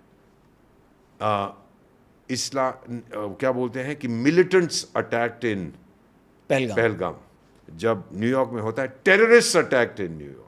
फर्क देख रहे हैं? कमीने भारत को उभरता हुआ नहीं देखेंगे सर। नैरेटिव क्या है, हम तो नंगा भूखा गरीब देश हैं। अब नहीं है टाइगर, अब देख क्या अब नैरेटिव, अब देख बहुत देर तक, 200 साल तक बेटा गोरों ने मेरा भविष्य लिखा, अब मैं लिखूंगा, अब मैं इस देश की किस्मत लिखूंगा। भगवान से माफ़ी चाहता हूँ टाइगर, नाराज़ मत होना जब मैं कहता हूँ अपने हाथों से इस देश की तकदीर लिखूंगा ताकि कोई दूसरा ना लिख सके। ये हमारा संकल्प है 2047 तक का। वो भी मैंने यहाँ कहीं पे, ये देखिए, नहीं कहाँ पहना, कहीं पे तो होगा मेरी शर्ट में को। एनीवे 2047 तक हमको विकसित भारत बनना है, यही हमके लक्ष्य दिया है। मैं तो जिंदा नहीं रहूँगा, I will be 96 if I am still alive. इसीलिए मैं विकसित भारत से कहता हूँ भाई मैं चला जाऊँगा, उससे पहले एक झलक तो दिखला जा, तू आजा आजा आजा, झलक दिखला जा। मुझे बॉलीवुड के गाने बड़े अच्छे लगते हैं, पता लग रहा है सर। तो एक झलक दिखला जा मेरे को विकसित भारत की। और ये 5 साल में पीएम साहब ने कुछ लोगों से पूछा था, मैं शरीक था वहाँ पे, कि भाई हमने तो 2047 का कह दिया, हमें विकसित भारत दे दोगे? तो जवाब हमने यही दिया था कि सर दे देंगे विकसित भारत आपको, 2047 से बहुत पहले आपको दे देंगे। पर सर अगेन अगर मैं फिर से सवाल पे आऊँ, बिल्कुल, पाकिस्तान ऑक्यूपाइड जम्मू एंड कश्मीर, और ये ना मेरा 2047, 2047, हाँ, इसकी फोटो खींच लेना भाई। हाँ, तो पाकिस्तान ऑक्यूपाइड जम्मू एंड कश्मीर को वापस लेना अपने आप आएगा, अपने आप आएगा 100%। क्योंकि बिल्लू भाई क्लिंटन, फिर से मैं उनकी बात करता हूँ, बिल्लू भाई क्लिंटन की जब इलेक्शन लड़ रहे थे 1990 में, लोगों ने कहा कि तेरे के लिए वोट क्यों करें, जॉर्ज बुश के लिए क्यों नहीं? बोला इट्स द इकोनॉमी स्टूपिड। जब आपकी आर्थिक व्यवस्था मजबूत होती है सब। भाई जो भारतवासी अमेरिका भागते थे 70s, मेरा my own brother my sister 70s 80s 90 में क्यों भागते थे? कि यहाँ पे उनको मार पड़ती थी। क्यों भागे अमेरिका? इकोनॉमिक रीजन, दे वर इकोनॉमिक रेफ्यूजीज। जो यूरोप जाते थे क्योंकि वहाँ पे आर्थिक व्यवस्था मजबूत थी। So it's basically economic. Kashmir के लोग देख रहे हैं, वहाँ 600 रुपये किलो की चीनी खरीदते हैं, आप यहाँ देख लीजिए कितने की, 800 रुपये किलो के चावल खरीदते हैं, आप यहाँ देख लीजिए। डेवलपमेंट यहाँ देखिए, सिनेमा हॉल्स देखिए, अब तो शिकारा देखिए, होटल्स देखिए, 5 स्टार होटल्स कितने आगे, फिल्में शूट हो रही है, विदेशी आ रहे हैं। पिछले साल मेरा ख्याल कितना था, 2.2 करोड़ टूरिस्ट वहाँ गए हैं, फुटफॉल। तो यहाँ वहाँ तो कुछ भी नहीं है ना। जब एक बार मैं स्पेन में आपका उपराजदूत था, तो वो हुआ था ना हमारा पार्लियामेंट पे हमला, तो फिर फेस ऑफ हो गया था दोनों सेनाओं के बीच जी। तो स्पेनिश सरकार ने एक एडवाइजरी इशू की कि भाई 25-30 हज़ार स्पेन के लोग आते थे भारत, कि आप लोग मत जाइए, वहाँ तनाव है। तो मैंने फ़ोन किया उसको उनका जो हमारा डिवीज़न का हेड था, मैंने कहा क्या बकवास कर रहे हो, ये तो सिर्फ बॉर्डर पे है भाई, आपके लोग तो दक्षिण भारत में जाते हैं, वहाँ तो कुछ भी नहीं है। कहता है सॉरी विड्रॉ कर लिया। तो एक दिन कहीं मेरा जो पाकिस्तानी काउंटर पार्ट था, मैंने कहा यार सुन, जब मैंने तो ये किया वो हटा दिया, तुमने कुछ बोला कि नहीं? कहता है एम्बेसडर साहब, मैं डेप्यूटी था, मिनिस्टर, कहता है मिनिस्टर साहब आपके यहाँ तो 25,000 जाते हैं, मेरे यहाँ तो 5 भी नहीं आते, मुझे क्या फ़र्क पड़ता है? मैं क्यों उनको बोलूँ? पाकिस्तान कब से टूरिस्ट डेस्टिनेशन बन गया? अब तो है, पर्यटक जाते हैं भारत में, बहुत बड़ी इंडस्ट्री है पाकिस्तान में। कुछ जिस दिन वो समझ जाएंगे कि वो नॉन एंटिटी हैं। मैं कंक्लूड करना चाहता हूँ with one message again sir, अगर आप इजाज़त दें। जितने पाकिस्तानी ये लोग देख रहे हैं कार्यक्रम, मैं आपको बता दें, आपकी ज़िंदगी से दुनिया को कोई फ़ायदा नहीं, आपकी मौत से दुनिया को कोई नुकसान नहीं। इसीलिए मेरा आपसे ये कहना है कि बदल जाओ। अब मुझे मालूम है आप नहीं बदलोगे, क्योंकि आपके मन में जहर है, दिमाग तो आपने पिंजड़े वाली मुनरिया को दे दिया। क्यों ऐसा करते हो? क्यों ये बातें करते हो? क्यों धर्म को लाते हो हर चीज़ में? क्यों 18 पत्नियां रखते हो? औरत को अधिकार क्यों नहीं देते कि 18 पति वो रखे? अरे सनातन बहुत खूब, मैं नहीं कह रहा कि सनातन ही बन जाओ आप सब, मैं आप सब से यही कह रहा हूँ कि जो आपके विचार हैं आपको मुबारक हो। क्यों मेरे पीछे पड़े हुए हैं? क्यों आप अपने विदेशी मालिकों की नौकरी करना चाहते हो? क्यों उनके जूते साफ करना? क्यों? कोई आप में आत्मसम्मान नहीं है? सेल्फ रिस्पेक्ट कहाँ गया? आप करिए, आपको पैसे दे रहा है डोनाल्ड ट्रंप, IMF दे रहा है, भले ही आप आतंक में इन्वॉल्व हैं, करने दीजिए। कब तक चलेगा? 2 महीने के बाद वे भी ख़त्म हो जाएगा, आप फिर भीख मांगने पे आ जाएंगे। मुझे कोई जल्दी नहीं है, मैं तो अमर हूँ, मैं भारत हूँ, सदियों से मैं जीता रहा हूँ, सदियों से मैं जीता रहूँगा, सदियों तक मुझे कोई कुछ नहीं कर सकता। बेटा आई एम इटर्नल, ये मेरी कहानी है, ये मेरी माँ है। तो माँ से बगावत नहीं करते, माँ तो हमेशा के लिए रहती है। यही तो इसीलिए हम कहते हैं ना कि तेरी सूरत से अलग माँ भगवान की सूरत क्या होगी। हमने उसको नहीं देखा, तुझे देखा। Absolutely sir. जब ऑपरेशन सिंदूर चल रहा था तो न्यूज़ चैनल में चल रहा था कि भारत की सेना लाहौर पहुंच गई है। हाँ, वो कहने दीजिए। मेरा ये सवाल है वॉशिंगटन भी पहुंच गए थे आपने। तो क्या आज के सिचुएशन में, जो आज की दुनिया में, क्या ये पॉसिबल है? क्या ये है कि आप किसी दूसरी कंट्री की एरिया को कैप्चर कर सकते हैं? कैप्चर तो मैं कर लूँगा, फिर हुकूमत करना ना, ये हम लोग कहते हैं, ये मेरा मानना है कि घोड़े की पीठ पर बैठना, किसी देश को के ऊपर आप उसको कैप्चर कर लें, वो तो बहुत आसान है। घोड़े की पीठ से उतर के हुकूमत करना बड़ा मुश्किल। ठीक है, ये मैंने कई बार, पर ये इंडिया का आइडिया भी नहीं है ना, भारत का तो आइडिया क्या मुझे चाहिए इतने सारे और आतंकी? नहीं चाहिए भाई। आप सबको आतंकी बोल रहे हैं? बेटा मैंने अभी तक मैं किसी से नहीं मिला जिसमें ये हिम्मत हो, जो उस देश में रहता है, जो कहे कि हाँ ये आतंक चीज़ ख़राब है। वो कहते हैं हमारे पे आतंक अटैक हो रहे हैं, ये हो रहा है, वो हो रहा है, लेकिन डीप डाउन इनसाइड वो जो नफ़रत है भारत के लिए, उसको हटाना बड़ा मुश्किल है। क्योंकि बचपन से भाई क्या मैं कहूँगा, एग्जिस्टेंस ही उसी पे है उनकी। Survival is based on hatred, hostility towards India. ये आपका 7 साल का बच्चा न्यूयॉर्क में, आपके एक राजदूत, जो उनका राजदूत जो रिटायर होता है ना, कोई पाकिस्तान नहीं जाते, कोई यूरोप चला जाता है, कोई अमेरिका, वो मेरा साथ था कहीं पर, जो भी था उसका नाम, घर पे भोजन के लिए बुलाया, तो मैं गया बड़ी खुशी से, मैं ले गया अपने साथ एक बॉटल भी, मैंने कहा चलिए बैठ के हम लोग आराम से शाम को बातचीत करेंगे। ये कहाँ हुआ था? न्यूयॉर्क में। और फिर उसका, मुझे नॉर्मल होता है कि भैया परिवार से मिलवाइए, तो अपने ग्रैंडसन उसका उस दिन वो बेबी सिटिंग कर रहा था। उसके बच्चे कहीं गए होंगे, तो कहा कि अब मैं, जो भी उसके ग्रैंडसन का नाम था, आया 6 साल या 7 साल का आया, अब मुझे भी देख, वो उसका दादा था, मुझे भी दादा बोला कि दादा कैसे हैं? मैंने कहा बेटा बहुत अच्छा हूँ, खुश हूँ बेटा, बहुत अच्छा है, अल्लाह बरकत दे, ये वो। तो मैंने फिर पूछा, मैंने कहा बेटा बड़े होके क्या करोगे? दादा मैं फ़ौज में जाऊँगा। मैंने कहा क्यों बेटा, फ़ौज में क्यों? दादा मैं हिंदुओं को मारूंगा। 7 साल का 7 साल का बच्चा। अब आप बताइए, आतंकी ना बनेगा वो क्या बनेगा आगे बढ़ के? जहर घोल दिया। अरे जब मैं अपना रेडार ऑन, टीवी ऑन करता हूँ, या आप करते हैं रेडार अपना, पाकिस्तान एक छोटा सा बिंदु है। मेरे को तो चीन नज़र आता है, रूस नज़र आता है, अमेरिका ना, इनको जब ये ऑर्डर करते हैं, भारत के अलावा कुछ नज़र ही नहीं आता। हर चीज़ इनकी भारत पे। क्यों भाई? मैं 2011 तक आपकी पर कैपिटा इनकम मुझसे ज़्यादा थी 2011 से, अब मेरी 2.5 गुना आपसे ज़्यादा है।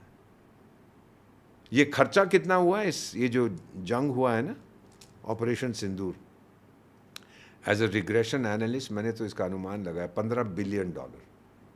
बिलियन में होते हैं 9-0 उनको नुकसान हुआ। जो जहाज़ उनके ख़त्म हो गए, इंफ्रास्ट्रक्चर ख़त्म हो गया, लोग मर गए। बहुत महंगा होता है उसको वापस लेना। एयरवन अर्ली भारत का कितना नुकसान हुआ? जाने दीजिए उसको। तो मैं हमारे लिए क्या, बहुत पैसे हैं। we're almost a $5 trillion economy, हमें we'll absorb it। वो कहाँ से करे, वो फिर मांगेगा भीख किसी से, सऊदी तो देगा नहीं। तो $15 बिलियन का नुकसान बहुत भयंकर होता है। 1 बिलियन IMF से मिल जाता है तो वो भंगड़ा करने लगता है। लेकिन एक चीज़ आप देख लीजिएगा कि जो इसने कहा था चाणक्य ने, ये ट्रिपल लॉक हमने लगा दिया। पहला लॉक होता है डिप्लोमेटिक, उसकी छवि हमने ख़त्म कर दी है वो दुनिया भर में। भाई आपने ओसामा बिन लादेन को कहाँ पकड़ा था, कहाँ मारा था? सारी दुनिया के न्यूज़ चैनल्स को पता है पाकिस्तान में मारा गया। सब बच्चों को पता है विदेशों में। कोई जाके कहेगा I am from Pakistan, oh Osama bin Laden, oh you kept him. पहले उसके माइंड में छवि यही है कि आप आतंकी देश हैं। दूसरा जो चाणक्य ने कहा था, जो हम लगाते हैं सर, वो होता है इकोनॉमिक लॉक। PM साहब ने एक बार कहा था, हाथ में कटोरा दे के भीख मंगवाऊंगा आपकी एकड़ी, तो ख़त्म कर दिया वो हमने इकोनॉमिक लॉक। और तीसरा ट्रिपल लॉक जो होता है वो होता है मिलिट्री लॉक, वो हमने दिखा दिया। ये भी चाणक्य ने कहा था। स्ट्रेटेजिक पहले हमने डिले किया, उनको पता नहीं था हम कब मारेंगे, कह दिया था ठोकेंगे, बताया, ये स्ट्रेटेजिक डिले। दूसरा होता है स्ट्रेटेजिक डिसेप्शन, आपने ड्रोन शोन भेज दिया, आपने उनका जो इलेक्ट्रॉनिक सिग्नेचर होता है आपने उसको ऑल्टर कर दिया, तो वो सोचो हो जी हमने गिरा दिया उसको। और फिर तीसरा होता है स्ट्रेटेजिक डिस्ट्रक्शन, जो हमने किया। और सुनो, और मुल्लो, चाणक्य की नीति की अगर अंग्रेजी पढ़ लेते हो, चाणक्य नीति की किताब मैं भिजवा देता हूँ, एड्रेस दे देना इसके पॉडकास्ट के कमेंट्स में और मैं आपको भिजवा दूंगा। पढ़िए उसको, चाणक्य ने कहा क्या कहा। और उसका जन्म बाय द वे जो इस समय आपका इलाका है वहाँ पे हुआ था, लेकिन आप मानेंगे या तो कमीने लोग हैं। अरे उसको स्वीकार करो भाई, उसने बहुत कुछ लिखा है और वही हम फॉलो कर रहे हैं। और ये जो मेरा इस समय जो भारत का पता, कितने तो आपके लोग मुझे विदेशों में कहते हैं काश हमारे पास नरेंद्र मोदी जैसा प्राइम मिनिस्टर होता। ये वहाँ के लोग कहते हैं कि उसने कहाँ से कहाँ भारत की छवि को उड़ा दी।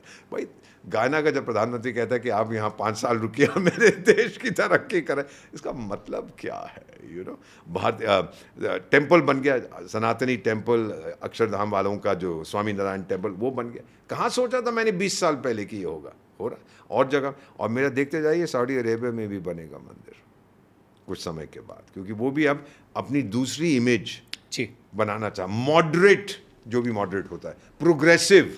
आप लोग रियासत मदीना 7वीं शताब्दी में जाओ भाई, वहीं रहो, क्या फ़र्क पड़ता है। मैं जाऊंगा 22वीं शताब्दी में, आप जाइए 7वीं शताब्दी में, आपको मुबारक हो, आपका रियासत मदीना। सर, रशिया यूक्रेन कॉन्फ्लिक्ट पे सवाल कौन चाहता है जंग खत्म हो? नहीं, सवाल ये है कि रशिया से यूक्रेन लड़ रहा है या यूक्रेन की तरफ से कोई और लड़ रहा है? तो पक्का आपको पता ही है, यूक्रेन की बलि चढ़ाई जा रही है। कौन कर रहा है? पश्चिमी देश रूस को कमज़ोर करना चाहते हैं। नेटो में क्यों नहीं लिया आपने यूक्रेन को? मुझे जवाब दीजिए। ये जो स्वीडन है या फिनलैंड को इन्होंने एंट्री दी थी नेटो में, जिस दिन से उसने फॉर्मल आपको एप्लीकेशन देना पड़ता है। मैं तो जानता हूँ सिस्टम को, मैं रहा हूँ उस एरिया में। आप अर्जी देते हैं कि भाई मुझे दाखिल कर लो, फिर वो प्रोसीजर होता है, 11 महीने के अंदर उसको दाखिल कर लिया। और जब ये टूटा था सोवियत संघ, तो आपने 2004 में ये बाल्टिक स्टेट्स, मैं तो राजदूत रहा आपका, एस्टोनिया, लाटविया, लिथुएनिया को आपने 2 साल में कर लिया। यूक्रेन कब से, ये क्या नाम है इसका, बेगिंस्की, ये जो जोकरिंस्की जो भी है, तो ये क्या कहता है, जेलेंस्की, हाँ वही बेगिंस्की, जो भी इसका नाम, भीख मांगता रहता है ना, ये क्लाउनिंस्की, जो भी सर्कस का जोकर है। तो ये कब से कह रहा है कि मुझे ले लो? नहीं लेते। हाँ तेरे को बहुत जल्दी लेंगे। कब लोगे? जब तेरे सारे लोग मारे जाएंगे। नेचुरली ही इज, दुश्मन इज नॉट, दुश्मन इज वन, दैट इज रूस। और अगर लोग कहते हैं, रूस कहता है कि मुझे न्यूक्लियर वेपन यूज करने पड़ेंगे, अगर किया, अरे नेटो में ले लो इसको, तो फिर वो नहीं यूज करेगा। फिर तो article 5, attack on one country is an attack on all NATO members, 32 हैं, इसको ले लो। क्यों नहीं लेते हो? नहीं चाहते हैं, क्योंकि ये बेवकूफ़ है, ये अपने लोगों को मरवाता है। अबे मैं बड़ा बहादुर हूँ। फिर कभी रोता है, कभी कहता है नेटो चोर, बदमाश, डाकू, कभी कहता है नेटो मेरा खुदा है। पागल हो गया ना, इज गॉन मैड। प्रेशर। और अब आज की तारीख आ रही है कि मैंने इतने हमले कर दिए, ये कर दिया, मैं व्लादिवोस्टोक तक पहुँच गया। Absolute nonsense. जिस दिन पुतिन साहब, मैं तो मिला हुआ उनसे सर 3-4 बार, उसी एरिया में मैं आप भाषा बोलता हूँ, उसी एरिया में मैं आपका राजदूत था। जिस दिन उसका सब्र ख़त्म हो गया, एक आधा न्यूक्लियर दाग दिया, कौन बचाने आएगा इसको? वो मैकरोनी जो फ्रांस वाला है, जो कहता है मैं न्यूक्लियर अम्ब्रेला दूंगा, बेवकूफ़ कहीं का। उनकी वाइफ ने उनको थप्पड़ मारा था क्या प्लेन में, देखा था? 100%। वो उससे मेरे ख्याल 25-30 साल बड़ी है ना उम्र में। मैंने कहा क्या बकवास का बच्चों की तरह खड़क झपड़ मार दिया। वो तो साफ जाहिर था। यू नो ही अभी वो फ्रांस की एक ज़माने में छवि थी ना वेस्ट अफ्रीका में, तो हर जगह से फ़ौज को निकाल दिया फ्रांस को, बुर्किना फासो से, माली से, मॉरिटेनिया से, सेनेगाल से, सब जगह कह रहे घर जाओ, तुमने किया क्या है हमारे लिए अभी तक। You understand. इसीलिए चीन जो है, ये सर मेरी बात आप मान लीजिएगा कि अगर आप अपना इन्फ्लुएंस किसी देश में जिसको हम थर्ड वर्ल्ड कहते हैं बनाना चाहते हो, आपको पैसा देना पड़ेगा। अमेरिकन जो भी उनको कहे ना, जितनी मर्जी गाली दो, they are a very generous people. मैं तो रहा हूँ, मेरे दोनों बच्चे वहाँ रहते हैं, वो पैसा कहीं भी आपातकालीन स्थिति हो वो पैसा देने को तैयार हैं। चीन नहीं है। पाकिस्तान में अगर कोई बाढ़ आ जाती है और उसमें 20 लाख लोगों को नुकसान हुआ तो चीन जो है 5 तंबू भेज देगा, लो जी हमने $100 करोड़ के 5 तंबू भेज दिए। What nonsense. पर चीन है ही ऐसा, उनकी फितरत नहीं है किसी की मदद करना। पैसा, उसका भगवान क्या है? पैसा।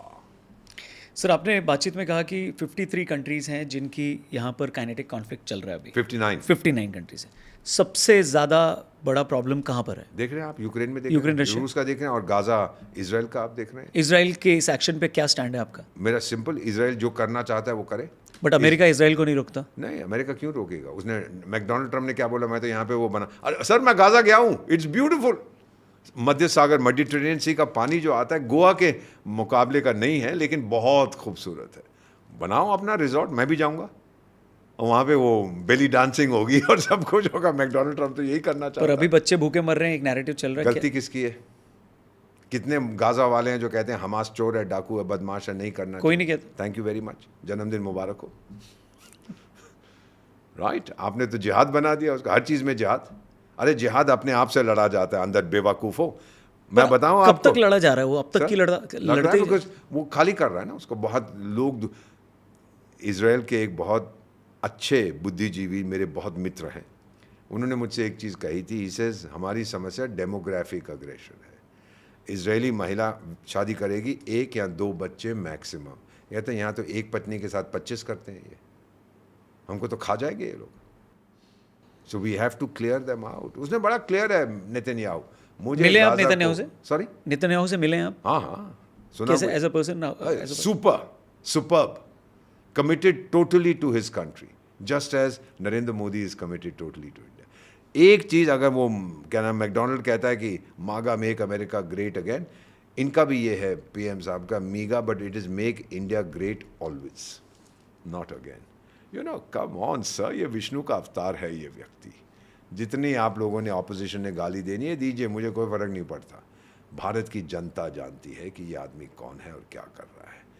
और जो यात्रा निकालता है, चलिए पॉलिटिकली नहीं करना चाहिए वो आप कल सुबह तक बहस करिए। किसी को फ़र्क पड़ता है साउथ अफ्रीका में कि इंडियन पार्लियामेंट में क्या डिस्कशन हो रही है? किसी को फ़र्क पड़ता है अर्जेंटीना में? कोई फ़र्क नहीं पड़ता। बस सबको ये, मैं अमेरिका से वापस आ रहा हूँ ये अभी पिछले साल अक्टूबर नवंबर में 2 बजे का फ़्लाइट है एयर इंडिया का। तो वो क्योंकि मैं हाथ में, क्षमा कीजिए, ये सारी चीज़ें पहनता हूँ ना, तो वो जो क्या होता है वो मेटल डिटेक्टर वो तो एक young American officer, black American, 30 साल का होगा, कहता है सर मशीन कर रही है और यहाँ भी आप पहनते हैं, I have to pat you down.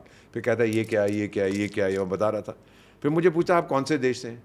तो मैंने कहा officer I am an ambassador, Bharat का राजदूत हूँ। Oh sir are you a Hindu? अब उसको अंग्रेजी को ज़्यादा तो आती। I said yes I am a Hindu. You are the good guys, I won't search you sir, जाइए। अब इससे बड़ी चीज और क्या हो? मैं क्या कहता हूँ उसको, नो सर्च मी। और नाम मैंने शाहरुख खान को तो इतना सर्च करते हैं, देखिए, क्योंकि नाम, ओके, दैट्स द आंसर। अगर मैं पूछना नहीं चाहता था कि अगर मैं मुसलमान होता तो क्या करता, I didn't want to ask him, क्यों कहूँ मैं? उसने बोला Hindus are the good guys, जाइए। प्रेसिडेंट एपीजे अब्दुल कलाम की भी तलाशी ली थी। अब बेवकूफ़ नहीं है। और इस्लाम की छवि को 9/11 ने ख़त्म कर दिया है। 9/11 से पहले इतनी सख्ती नहीं थी। जो आपने अमेरिका पे हमला किया और जिहाद उसको घोषित कर दिया। बेवकूफ़ों, आप लोगों ने इस्लाम का नाम लिया और इस्लाम को ही बर्बाद कर दिया। सर एक सवाल ये है कि भारत हर जगह न्यूट्रल इमेज जो न्यूट्रल नहीं, मल्टी अलाइंड, सबके साथ दोस्ती। पर क्या ये पॉसिबल है? 100%। हमको क्यों बोला कि जाके यूक्रेन और रूस के बीच के नेटो लीडर से बातचीत करो? मैंने उनसे पूछा, मैं तो इन्वॉल्व था। मैंने कहा कि भाई आप लोग पुतिन से क्यों नहीं बात करते? यूरोपियन कहते हैं हमने जी गाली दी है उसको। तो किसने बोला था गाली दो? टाइगर, हमारे पास Sushma Swaraj foreign service institute है, देश की राजधानी दिल्ली में, named after a former foreign minister, outstanding lady. आप आइए, हम आपको ट्रेनिंग देंगे डिप्लोमेसी में। हम तो चाणक्य की संतान है, गाली गलोच हम नहीं करते। फायदा क्या है उसका? जब ट्रंप साहब बोले, हर बार कहते हैं मैंने मध्यस्थता की, वो झूठ नहीं बोल रहा अपनी तरफ से, क्योंकि वानुआटू एक छोटा सा द्वीप है, तो वहाँ के प्रधानमंत्री ने अगर नरेंद्र भाई मोदी से कह दिया कि भाई अब बंद करो इसको, और पाकिस्तान को फ़ोन करे बंद करो, वो बोले मैंने मध्यस्थता कर दी। क्या मध्यस्थता की? ये तो कहने दो। अब मैं कह सकता हूँ कि झूठ बोल रहा है, क्या फ़ायदा मुझे? भाई उस आदमी का जो स्वार्थ है वो इतना बड़ा, ईगो उसकी, होने दो ना। क्या फ़र्क पड़ता है? मेरा क्या नुकसान हो रहा है? अगर वो कहता है मैंने मध्यस्थता किया, तो मैं ये नहीं कहता कि वो झूठ बोल रहा है, मैं कहता कि मध्यस्थता किसी ने नहीं की, हम डायरेक्टली बात कर रहे हैं। मैंने ये नहीं कहा कि ट्रंप झूठ बोल रहा है। ये गोरे समझ नहीं पाएंगे, आपके ऑपोजिशन। आप ट्रंप को गाली क्यों नहीं देते? क्यों दूँ उसको? मुझे क्या मिलेगा? फ़ायदा क्या मिलेगा? को मिलेगा मुझे? पर सर मीडिया में जो नैरेटिव बनता है, जो आम आदमी जिसको कंज्यूम करता है, वो यही कहता है कि आप इजराइल का डायरेक्ट साथ नहीं देते, आप डायरेक्टली रशिया का साथ नहीं देते, जबकि आपके कॉन्फ्लिक्ट में वही दो हैं जो आपके साथ खड़े रहते हैं। हम लोग डायरेक्टली और इनडायरेक्टली जो हम समर्थन करते हैं, इसके भी कई मायने होते हैं। उसको हथियार चाहिए, ये चाहिए, वो चाहिए, वो सही है। इजराइल हमारे साथ ओपनली कह रहा है कि हम सपोर्ट करेंगे आपको। हमने भी कहा है कि जो इजराइल पे अटैक हुआ था हमास का, हमने कहा नो, पीएम साहब की बड़ी स्टेटमेंट्स है क्लियर कि ऐसा नहीं होना चाहिए, वी आर विद इजराइल। पर पैलेस्टाइन में जो हुआ तो उसके सपोर्ट में भी बेटा, आपने पैलेस्टाइन का जो इस समय हो रहा है वो किसकी गलती? We will again not get involve. ठीक है। मैं तो यही कहना चाहता हूँ कि जो इजराइल में हुआ था, जैसे 9/11 हुआ था, 9/11 जिस दिन ये आक्रमण हुआ था ना अमेरिका पे, उस दिन आप भी और मैं भी और जो लोग आपके स्टूडेंट, हम सब अमेरिकन से, हमको ये अच्छा नहीं लगा। जिस दिन हमास ने गाज़ा पे वो किया, उस दिन हम सब यहूदी थे, मैं भी यहूदी था उस दिन। दिल रोता है ना देख के कि उस बच्ची को आप 16 साल 17 साल की बच्ची के साथ बलात्कार कर रहे हैं, उसके मरे हुए शव को उसके साथ आप बलात्कार कर रहे हैं। ये कौन सा धर्म सिखाता है आपको? उस दिन मैं भी यहूदी था, हम सब, सारी दुनिया यहूदी थी। तो ये लोग समझते नहीं है कि ऐसा करके फिल्म बना के दुनिया को दिखाना, ये चीज़ें गलत है। आप अपने ही धर्म को गाली दे रहे हैं, आप उसकी छवि को बर्बाद कर रहे हैं। जिस दिन इन मुल्लों को ये समझ आ गई, शायद फिर इस्लाम का रिवाइवल शुरू हो जाए। I am not a expert on religions, इतना ही बताना चाहता हूँ कि मेरे मन में भी, और मैं बड़े खुले दिल का हूँ, खुले दिमाग का हूँ। All right, you want to know, मेरे एक्सटेंडेड परिवार में एक मुस्लिम बहू है, मेरी बहन का हस्बैंड आधा क्रिश्चियन है, हमारे साहिबजादे एक यहूदी लड़की के साथ दोस्ती कर रहे हैं। अब मैं सेक्युलर हूँ कि नहीं हूँ? Sir short answers only. Have you ever felt unsafe during a foreign posting? Never, never. कोई धमकी कभी कुछ आई? हाँ, धमकियाँ कई बार आती थी, लोग कहते ये कर दूंगा, वो कर दूंगा। सूडान में तो बहुत आती थी, because I was involve in supporting the government. वो जो आतंकी कुछ कहते रहते थे, बट पठान हूँ यार। आधा पीटा है कभी आपने किसी को? Physically after becoming a diploma, after joining the foreign service, आरोप लग गया तो फिर मुश्किल हो जाएगा उसको बचा। आप क्या करेंगे सर? कोई आपका क्या मालूम है, कोई स्टैट्यूट ऑफ लिमिटेशंस नहीं होता। चलिए मैं उसको हाँ मानता हूँ। आप जो देख रहे हैं वो अब कमेंट करेंगे please. Is China India's biggest diplomatic challenge today? China is the biggest threat to India. In what sense? Every sense of the term. Economically, militarily, reputationally, they try to show India down. Solvable? Not very easily. जंगल में दो शेर रहना बहुत मुश्किल होता है। चीन कहता है मैं शेर हूँ, हमने कहा all right, if you want to, मुबारक हो। चाइनीज़ मुझे एक चीज़ कहते हैं, विच आई से विद टोटल सिंसेरिटी। कई चाइनीज़ हमारे दोस्त जो चीन से बाहर रहते हैं कहते हैं अगर आप ना होते अभी तक तो हम एशिया को हड़प कर गए होते, आप चट्टान बन के खड़े। That's why we don't like you. One word for Pakistan's foreign policy? Non existent. Is Russia trustworthy partner for India? Totally. मैं तो रहा हूँ उस देश में। सबसे बड़ा डिप्लोमेटिक फेलियर भारत के लिए अब तक का? नन। सबसे magical diplomatic move? Everything. Sarabjit की फांसी रोकी जा सकती थी? वेरी डिफिकल्ट टू से, I am not aware of the internal working. Bharat की कोई डिप्लोमेटिक डिफीट अभी तक नहीं हुई। हाँ, डिप्लोमेटिक चैलेंज होता है, but in diplomacy we don't expect instant result. वो इंस्टेंट कॉफ़ी नहीं है। अब देखिए आपकी ड्रिंक कितनी अच्छी है, जवान पादरी मेरे डैड पीते थे, बुड्ढा पादरी, ओल्ड मंक, यंग मंक। अरे आपको मौका लगे ना, पीजिए इसको, बड़ी मजेदार है। चलिए, मेरी sir. तरह आप भी जवान हो जाएंगे। Have you ever disagreed with India's official foreign policy? Absolutely, on many occasions. But there were two things: either I follow what the government says, I work for them, or I quit. I prefer to follow my instructions. कभी आप पे honey trap का attempt हुआ है? जब मैं नौजवान था कई बार हुआ था। अभी भी हैं? हाँ, थैंक यू वेरी मच। लेकिन अभी वो हनी नहीं है जो मुझे ट्रैप करेगी। बट क्या हुआ था सर? मैं पेरिस में था तो कुछ किसी ने बोला कि समथिंग हैपेंड, और मुझसे कहने लगे how will you deal with this. तो मैंने कहा क्या वो तस्वीरें खींच लेते? I mean there was no physical activity involve, but somebody said what happens if I was being briefed कि यहाँ पे बहुत करते हैं, खास तौर से ईस्ट यूरोपियन देश जो थे उस समय।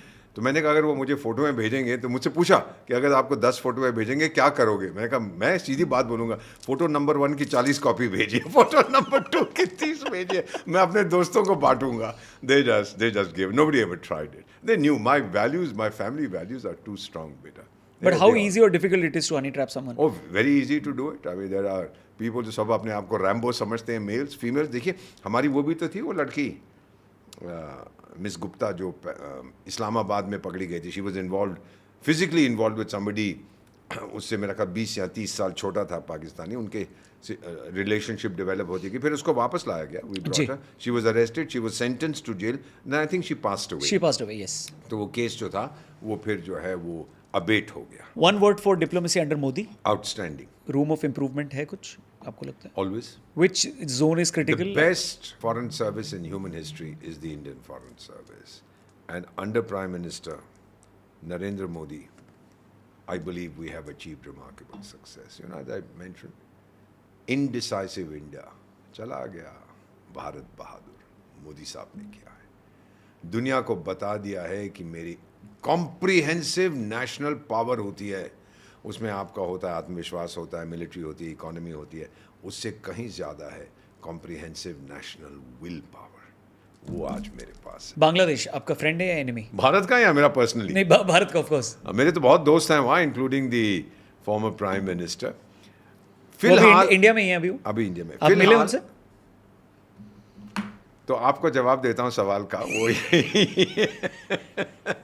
सवाल आपका ये है कि हमारा दोस्त है हमारा दुश्मन। ये दोस्ती दुश्मनी आर टेम्पररी थिंग्स। बांग्लादेश के जो लोग हैं ये 5-10 हज़ार आतंकी बकवास करते रहे, और ये जो मोहम्मद यूसुफ खान है ना, उसका नाम जो भी वहाँ का कहता है मैं चीफ एडवाइज़र हूँ। किसने बनाया तेरे को चीफ? खुद ही बना लिया अपने आप को। कल प्रेसिडेंट बन जाइए, उसके बाद चीफ मिनिस्टर बन जाइए, उसके बाद चीफ जज बन जाइए, जूरी एग्जीक्यूशन, जो काम बनता रहे। Basically the people of Bangladesh they are Bengalis हैं। बंगाल की कल्चर, लैंग्वेज, सिविलाइजेशनल अवेयरनेस बहुत तगड़ी है। They are not into this आतंकी बिजनेस। ये 5-10 हज़ार बेवकूफ़ लोग हैं जो कर रहे हैं। This will die out very quickly. और ये 90 साल का होने वाला है ये यूसुफ खान। तो इसको चाहिए, अभी हिलरी क्लिंटन का शायद खनसामा होता था या दरबान था, जा यार वहाँ जाके वो नौकरी कर, उनके पास कोई दूसरा नहीं है, चला जा। यहाँ क्या बैठा अपने देश को बर्बाद कर रहा है? खाने को है नहीं तेरे पास, पैसे है नहीं तेरे पास, बिजली है नहीं तेरे पास, चीन भी तुझ पे थूकता है, क्यों ये सब चीज़ें करता है? Nobody really cares about you. Japan पहुँच जाता है, मैं ये कर दूंगा वो कर दूंगा, मैं गार्डियन ऑफ द ओशंस हूँ, मैं बड़ी शक्तिशाली फौज है मेरी। अबे 2 झापड़ पड़ेंगे भारत से, तू सीधा हो जाएगा। सो कहने तो क्या फ़र्क पड़ता है, बुढ़ा हो गया ना, शराब वराब पीता होगा तो या चरस खाता होगा तो जो करता है करने तो उसको। हमने देखी है बांग्लादेश की हकीकत, लेकिन दिल के खुश रखने को गालिब ये ख्याल अच्छा है। बांग्लादेश की फौज पाकिस्तान की फौज से ज़्यादा सेन है थोड़ी? नहीं, Pakistan has a much stronger army. नहीं, I am talking about mindset. नहीं, they are very secular, they don't believe in all this. Islamization किया है काफ़ी हद तक बांग्लादेश की army, but not to the extent जो, because I think their military establishment, military this thing is fighting with the establishment, क्योंकि वो उससे डिसएग्री नहीं करते यूनुस से। जो प्रेजेंट आर्मी चीफ है Waqar, Zaman Waqar, he is I know him, very fine person. He understands कि बांग्लादेश का भविष्य भारत के साथ है। भाई हम लोग क्या करें, we will encircle India, but Bangladesh is already India encircled. हर तरफ तो भारत है। जिस दिन मेरा मूड, मैं अपनी पर्सनली बात कर रहा हूँ, सरकार की बात नहीं कर रहा, मेरा मूड बिगड़ा तो फिर वो हशर करूँगा कि नानी की नानी की नानी याद आ जाएगी। Have you met any Pakistani diplomat you personally liked? Yes, when we meet in some other countries, they're very friendly people. To the extent that many of them, when they tell me themselves, when they travel, they pretend to be Indians because of the reputation of India. ठीक है. Was the UN ever fair to India? What do they call in South Sudan? UN stood for unnecessary. Oh wow. 80 साल की बुढ़िया हो जाएगी इस साल. अब मुझे पता नहीं, मैं तो 74 साल का हूँ. आपके घर में कोई 80 साल पुरानी चीज़ है जिसका आप प्रयोग करते हैं, कबाड़ी वाला ले जाता है, भेज दो उसको कबाड़ी वाले के पास. Fair to India and what? The UN is a useless organization. Completely. मैं बात बताऊँ, मैनहट्टन में है, न्यूयॉर्क में, और जहाँ पर है ना बहुत महंगी ज़मीन है, probably the world's most expensive real estate. और सुन टाइगर, वो क्या नाम है उसका, वो बेवकूफ़, वो गटर गूं कोई है ना वहाँ का सेक्रेटरी जनरल, गटर ऐसे ही कुछ नाम है. सुन भाई गटर, मेरी बात मान, तू मेरे जैसे डिप्लोमेट्स को यूएन हेडक्वार्टर से बाहर निकाल दे, उसको नाइट क्लब बना दे, वहाँ लोग नाचेंगे, शराब पियेंगे, डांस करेंगे. अरे दुनिया पे बहुत असर पड़ेगा इसका. Converted into a night club. बात थोड़ा सुनेगा. अच्छा मेरे को अपॉइंट किया दे जी, यूएन मिशन को आप इस देश में हेड करेंगे. मैंने कहा अच्छा, बड़ी अच्छी बात है. तो बोले पहली चीज़ आप क्या करेंगे? मैंने कहा 80% आपके लोगों को बाहर निकाल दूंगा. मिशन से मुझे बाहर निकाल दिया उन्होंने. कंप्लीटली यूजलेस मॉरिबंड ऑर्गेनाइज है, वो सोती रहती है सारा, सोती है. ये भी जो ये है गटर गूं, ये भी अब तो पिछले साल बोल रहा था मेरे पास ना फौज है ना मेरे पास पैसा है, मेरे पास बुलंद आवाज़ है, मैं उसको उठाऊंगा. मैंने कहा तो हर भारतीय पॉलिटिशियन बन जाएगा सेक्रेटरी जनरल, सबकी बड़ी बुलंद आवाज़ है. यार एरेंट नॉनसेंस, ख़त्म करो यार, उसको डुबो के फेंक दो. वो ज़मीन मैं खरीद लेता हूँ. चला ये ज़मीन बिकाऊ है, एक पोस्टर लगवा दे वहाँ पे UN. टोटली. प्लीज़ कॉन्टैक्ट रौनक जैसी, वो बता देगा आपको. For sale. एक आध बिस्सा मेरे को भी दे दीजिएगा सर उसमें से. One word for India's relationship with Africa. Excellent. Based on trust and mutual respect. Can diplomacy prevent war in today's scenario? It's meant to. That's the whole purpose. We try to prevent war. When we can't, we let the military take over. When the military has done what it has to, they come back to diplomats to sign the agreements. From the time diplomacy was invented, I don't know how many wars it has prevented. It couldn't prevent the First and Second World Wars, both of which started in Europe. आपने कभी witness किया है foreign conspiracy against India? Yeah. Tried to see people working overtime to undermine our interests. I've seen that. And particularly when I was in the Ministry of External Affairs, not when I'm overseas, then I don't get the opportunity. But then I did, and we were able to torpedo it immediately. We are very effective. आपको कभी कोई direct threat आया China या पाकिस्तान से? कई फतवे मेरे against issue हुए हैं. होने दीजिए. पंजाबी हूँ भाई, पंजाब में एक कहावत है KFV की फ़र्क पैदा है. 74 साल की मेरी उम्र हो गई. टाइगर पठान का बेटा हूँ, आजा आजा आजा. अरे सामने आप पीठ पे मत वार करियो. Is Nehru's foreign policy misunderstood? I think the reassessment is that it wasn't all that successful. But we are reassessing it in terms of today's realities. उस समय क्या था? नया देश था. People were very eager. Bharat was punching above its waist. हमने Gaza में ही था, हमने पहली पीस कीपिंग मिशन में पार्टिसिपेट किया था 1956 में. तो we had this reputation that India is a peace loving country. तो वो शांति शांति शांति के नाम में कुछ हम खुद ही we got so carried away by what we were saying, Hindi चीनी भाई भाई and all that nonsense. Right. तो अभी जो है today in foreign policy the number one issue is realism. अपनी ताकत समझो, दुश्मन की ताकत समझो, और उसके आधार पर आपने जो करना है करिएगा. आज वो रियलिज्म हमारी फॉरेन पॉलिसी में है. इसीलिए तो हम कहते हैं no non alignment, we have all alignment. जो मेरे से दोस्ती करना चाहता है आजा टाइगर, जो दुश्मनी करना चाहता है तू भी आजा टाइगर. अरे दोस्त है तो तेरे लिए जान दे दूंगा, दुश्मन है तो तेरी जान ले लूंगा. सर RIC की बात हो रही है, हो पाएगा मीटिंग्स? आई थिंक कुछ वापस से उसको बातचीत होती रहती है, करेंगे. What is the harm? कोई फर्क नहीं पड़ेगा. बट चाइना उसमें पार्टिसिपेट चाइना करेगा? आएगा, रूस आएगा, भारत आएगा, मीटिंग हो जाएगी, चाय पियेंगे, समोसे खाएंगे और चले जाएंगे. It's good to show the rest of the world that we can be together. Correct. इसका एक डेमोन्स्ट्रेशन इफेक्ट डेमोन्स्ट्रेशन इफेक्ट कि भाई ठीक है, हमारी चाइना के साथ समस्याएं हैं, लेकिन अभी भी हम रूस और चीन इकट्ठे बैठ के आपको चुनौती दे सकते हैं, जैसे हम ब्रिक्स को बढ़ा रहे थे और G20 को बढ़ा रहे हैं, etcetera etcetera. This is just to say that there is an alternative to the west. आपका G7 वो बेवकूफ़ लोग हैं जो करते रहते, पहले G4 था, फिर 5, 6, 7 बन गया, तो बड़ी बड़ी बातें करते हैं कि हम दुनिया के भविष्य को तय करते हैं, और टाइगर बैठ जाएगा जाके छोले खा मेरे सर के. एक टाइम था जब 70% दुनिया की आर्थिक ताकत आप लोगों के पास थी, आज 30% भी नहीं है. Now it's the, may I put it that it is the decline of the west and the rise of the west. So एक तरफ इंडिया क्वाड का भी हिस्सा है और फिर RIC का भी, तो आपको नहीं लगता वो थोड़ा कोई कॉन्फ्लिक्ट नहीं है. अच्छा. क्यों? They are not mutually exclusive. मैं आपके साथ भी दोस्ती करूंगा, आपके दुश्मन के साथ भी दोस्ती करूंगा, आपके दुश्मन के दुश्मन के साथ भी दोस्ती करूंगा. How does it make a difference? But- Chanakya ने क्या कहा था? जी. दुश्मन का दुश्मन मेरा दोस्त, पर ये नहीं कहा कि दोस्त का दुश्मन जबरदस्ती मेरा दुश्मन भी बने. I deal with people. हमारे कंपार्टमेंट्स होते हैं. ठीक है. आपसे पॉलिटिकली डिसएग्री करता हूँ, लेकिन कमर्शियल डील में करता रहूँगा, टेक्नोलॉजी डील में करता रहूँगा. अमेरिका में मैकडोनल्ड ट्रम्प साहब जो कहते हैं करने दो, लेकिन मेरा जो ब्रांड एक्विटी अमेरिका में वो बहुत गहरा है, वो नहीं कहीं जाएगा. So one question related to IFS. Is the Indian Foreign Service still elitist? It's the best in the world. Okay. Is the Indian media helpful in foreign diplomacy? By and large, there are some who try to undermine our diplomacy. तो आप अब उनको मिलते हैं जो पुराने वाले थे, तो क्या बोलते हैं आप उनसे, बात होती है अब? पुराने?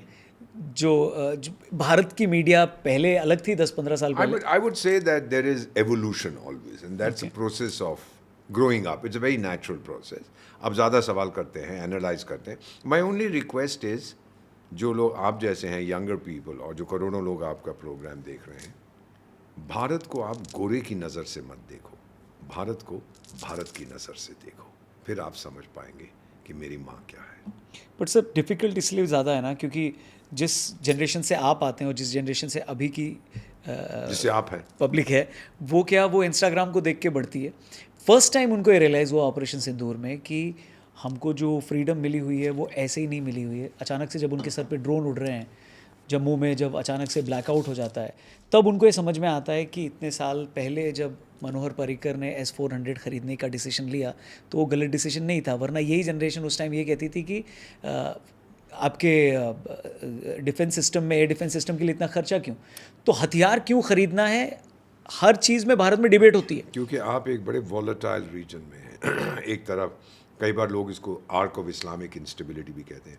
एक तरफ आतंकिस्तान है, फिर Afghanistan was not very stable, Myanmar में भी ये समस्या हो रही है, बांग्लादेश में आप देख रहे हैं, नेपाल में दंगा हुआ है, श्रीलंका में आप जानते हैं. We are an island of stability in an ocean of turmoil to some extent. जो सवाल आपने पहला पूछा था मैं भूल गया, क्या पूछा? सो यंगस्टर्स को कैसे ये बताएं कि गोरों की नज़र से नहीं देखना है, भारत की नज़र से देखना है. It is difficult to make them understand this. I think they will understand as they grow up, as they become more aware. और आप जैसे जो पॉडकास्टर्स हैं, आपको भी यही संदेश देना है ना, that see the rise of India. The defining feature of the 21st century will be the rise of India. Georgia में जब आपका राजदूत था, वहाँ के राष्ट्रपति एडवार्डो शेवनार्डजे गुजर गए हैं. वो सोवियत संघ के आखिरी विदेश मंत्री थे. तो जब मैं अपने चिट्ठी पत्र देने गया था उनको कि अक्रेडिटेड एज एम्बेसडर, तो बातचीत कर रहे थे 10 मिनट के लिए, ऐसे ही कमरे में बैठे थे. मुझे कहने लगे, मिस्टर एम्बेसडर, जो भी व्यक्ति, ह्यूमन बीइंग इस धरती पर पैदा होता है, उसकी 2 मातृभूमि है, एक जहाँ उसका जन्म होता है और दूसरा Bharat. Wow. What a beautiful thing to say. Absolutely. And he was of course much older than I was. I just looked and I said, sir, हमारी परंपरा है, मैं आपके सामने झुक सकता हूँ, can I touch your feet? बोलो, go ahead, I know what it is for you. So thank you. On that note, final question, sir. Final but not last. Final but not last. Not ultimate. आपने इतनी बातचीत की है, इतने interviews दिए, इतने podcast दिए, आपका फेवरेट पॉडकास्ट कौन सा था? दिस वन जो मैं अभी कर रहा हूँ, उस व्यक्ति का नाम मैं जानता हूँ, जो मेरे सामने बैठा हो, ये छोकरा. He is outstanding, he is brilliant. Sir thank you very much, means a lot. बाकी बिल मैं बाद में भेज दूंगा ये तारीफ करने का. On that note, thank you very much sir. आपसे बहुत बातें हुई, बहुत सारी चीज़ें सीखने को मिली, और मुझे लगता है यंगस्टर्स को इस पॉडकास्ट में बहुत मैसेजेस ऐसे हैं. और एक बार मैं आपको ये पॉडकास्ट समझ में नहीं आएगा, आपको इसको बार बार देखना पड़ेगा। और इसके कई ऐसे एलिमेंट्स हैं, कई ऐसे हिस्से हैं जो आपको अपने दोस्तों से भी ज़रूर शेयर करने चाहिए। तो चैनल को सब्सक्राइब करना और इस पॉडकास्ट को अपने दोस्तों से ज़रूर शेयर करना। Mister ambassador, thank you very much. Thank you very much बेटा, गॉड ब्लेस यू, भगवान आपके साथ रहे हमेशा। मेड इन बस भारत। इसी तरह से भारत को thank you very much sir. एक जाते वक्त फाइनल थिंग, अगर वो मुझसे पूछता है जब उससे मिलूंगा क्या चाहता है, 3 चीजें मांगूंगा। सुन रहे हो? एक, मेरा जन्म भारत में फिर से हो। दूसरा, फिर से भारत का राजदूत बनूं। और तीसरा, रौनक जेसी से फिर मेरी इंटरव्यू होनी चाहिए। Thank you very much sir, superb. जय हिंद एवरीवन। थैंक यू बेटा, थैंक यू।